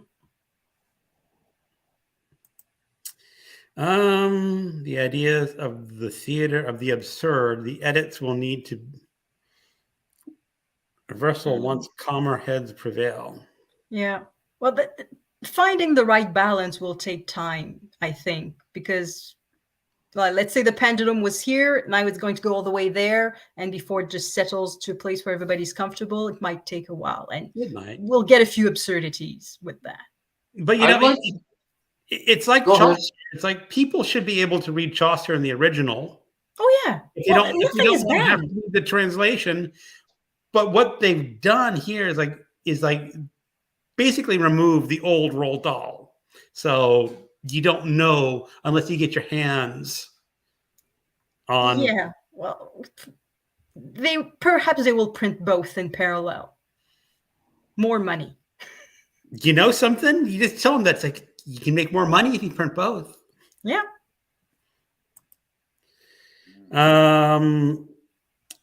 Al, it's Joseph talking to Al. Civilian firearms are essentially banned in the Philippines. No problem. They just bomb Makati City Mall every year instead. Yeah, well, they would do it even if the people had weapons. So it doesn't change anything. Mm-hmm.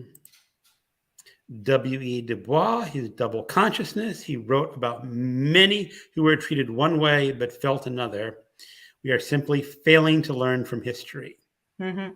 And if you listen to some people, they're just eliminating history. They don't love. We cannot change that. Well, you can just, if you don't write about history, who can, how will you know that what happened if you never teach someone and you don't let them see the books about it? Yeah, well, the books are not being burned. They still exist. They are still, at the moment, widely available, the original Roald Dahl. I was looking for books on Scribd, memoirs and biographies, and they suggested Mein Kampf by Hitler. So books are available. The irony. Yes, you need a passport. Mm-hmm. Yes, the blue tourist passport to get into Canada. Like I said, I think those are history. No, they're not history. You need a blue passport or a real one. Well, you need to check before you go. That's the thing you need to do because the rules can change anytime. Yeah, and there's the vaccine things too. Now I don't know where they are anymore with that. I want to talk about Theater of the Absurd and Espinosa. I haven't read Espinosa. Maybe a few excerpts in college, but I haven't read a lot of philosophy. What? I'd like to talk about Theater of the Absurd. Okay. And what's his name? The playwright? Espinosa. Remember him? For me, the name, it rings a bell in philosophy only, not as a playwright. he wrote a few it's abstract like expressionism and Theater of the Absurd. Nope. You talking about Albert Camus? No, I'm talking about Espinosa. I don't know that name. I know Ionesco. Alexa. You're not talking about the philosopher Spinoza. No, I'm talking about a playwright. He's kind of like modern. I don't know him at all. I think you've got us beat here. We don't know him at all. Espinosa. Yes. Okay, if I type Espinosa, Google gives me a sports Sports and corporate executive. Type in Theater of the Absurd. Okay. Theater of the absurd. Espinoza. Theater of the Absurd. Yeah, French post-World War II designation for particular plays of absurd fiction by a number of primarily European playwrights in the 1950s. UNESCO is the name that comes up the most. Okay, yeah, that's it. That's it. Oh, he wrote The Rhinoceros. And yes, Yes. Okay, that now. This one I know a bit more. The bald opera singer, la cantatrice chauve, the bald soprano. Yeah, there's a famous line: if you take a circle and you caress it, it will become vicious. The 6 characters in search of an author. Yes. Yes, that's also I think it's all part right. of that thing. Now I know I've been hit in the head with enlightenment. It has to do with victimology. We're all victims and can be triggered. Not everyone. Roald Dahl is being censored. Also, anybody know where I can get the original cut of Disney's 1940 animated classic Fantasia? I think they've gotten rid of all of those. Yeah. Or is that the Song of the South that they've gotten rid of? I don't know. Well, Disney and Cash Grab, they know something about that too. Oh, they definitely know Cash Grab. I had for the Garbogast 1.5, I read a Mad Magazine book from 50s, and they had a little parody of Disney. And it was funny because they had Walt Disney was alive. They had him in a vault just counting cash. I'm like, okay, so it really hasn't changed that much since. Yeah, well, the copyrights law in the U.S. were changed for Walt Disney, for Mickey Mouse. Mickey Mouse was going to go into public domain, and they said no. Yeah.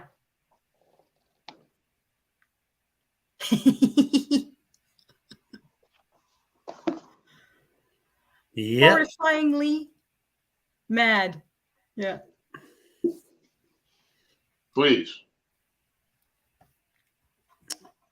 All right. Got a couple. We've been on here 2 hours, so. Yeah. I'm thinking I have to work tomorrow morning. Yes. So let's see if there's any more comments and then call it a night. Yeah. Spinoza. Yeah. Okay.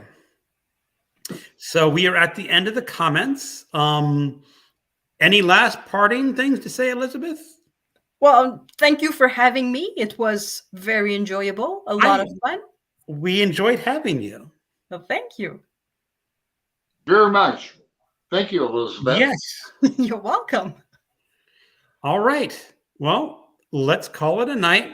Thank you for everyone who dropped by, everyone who made comments. Mm-hmm. Have a good night and see you next week. So I am going to end the broadcast. Yeah.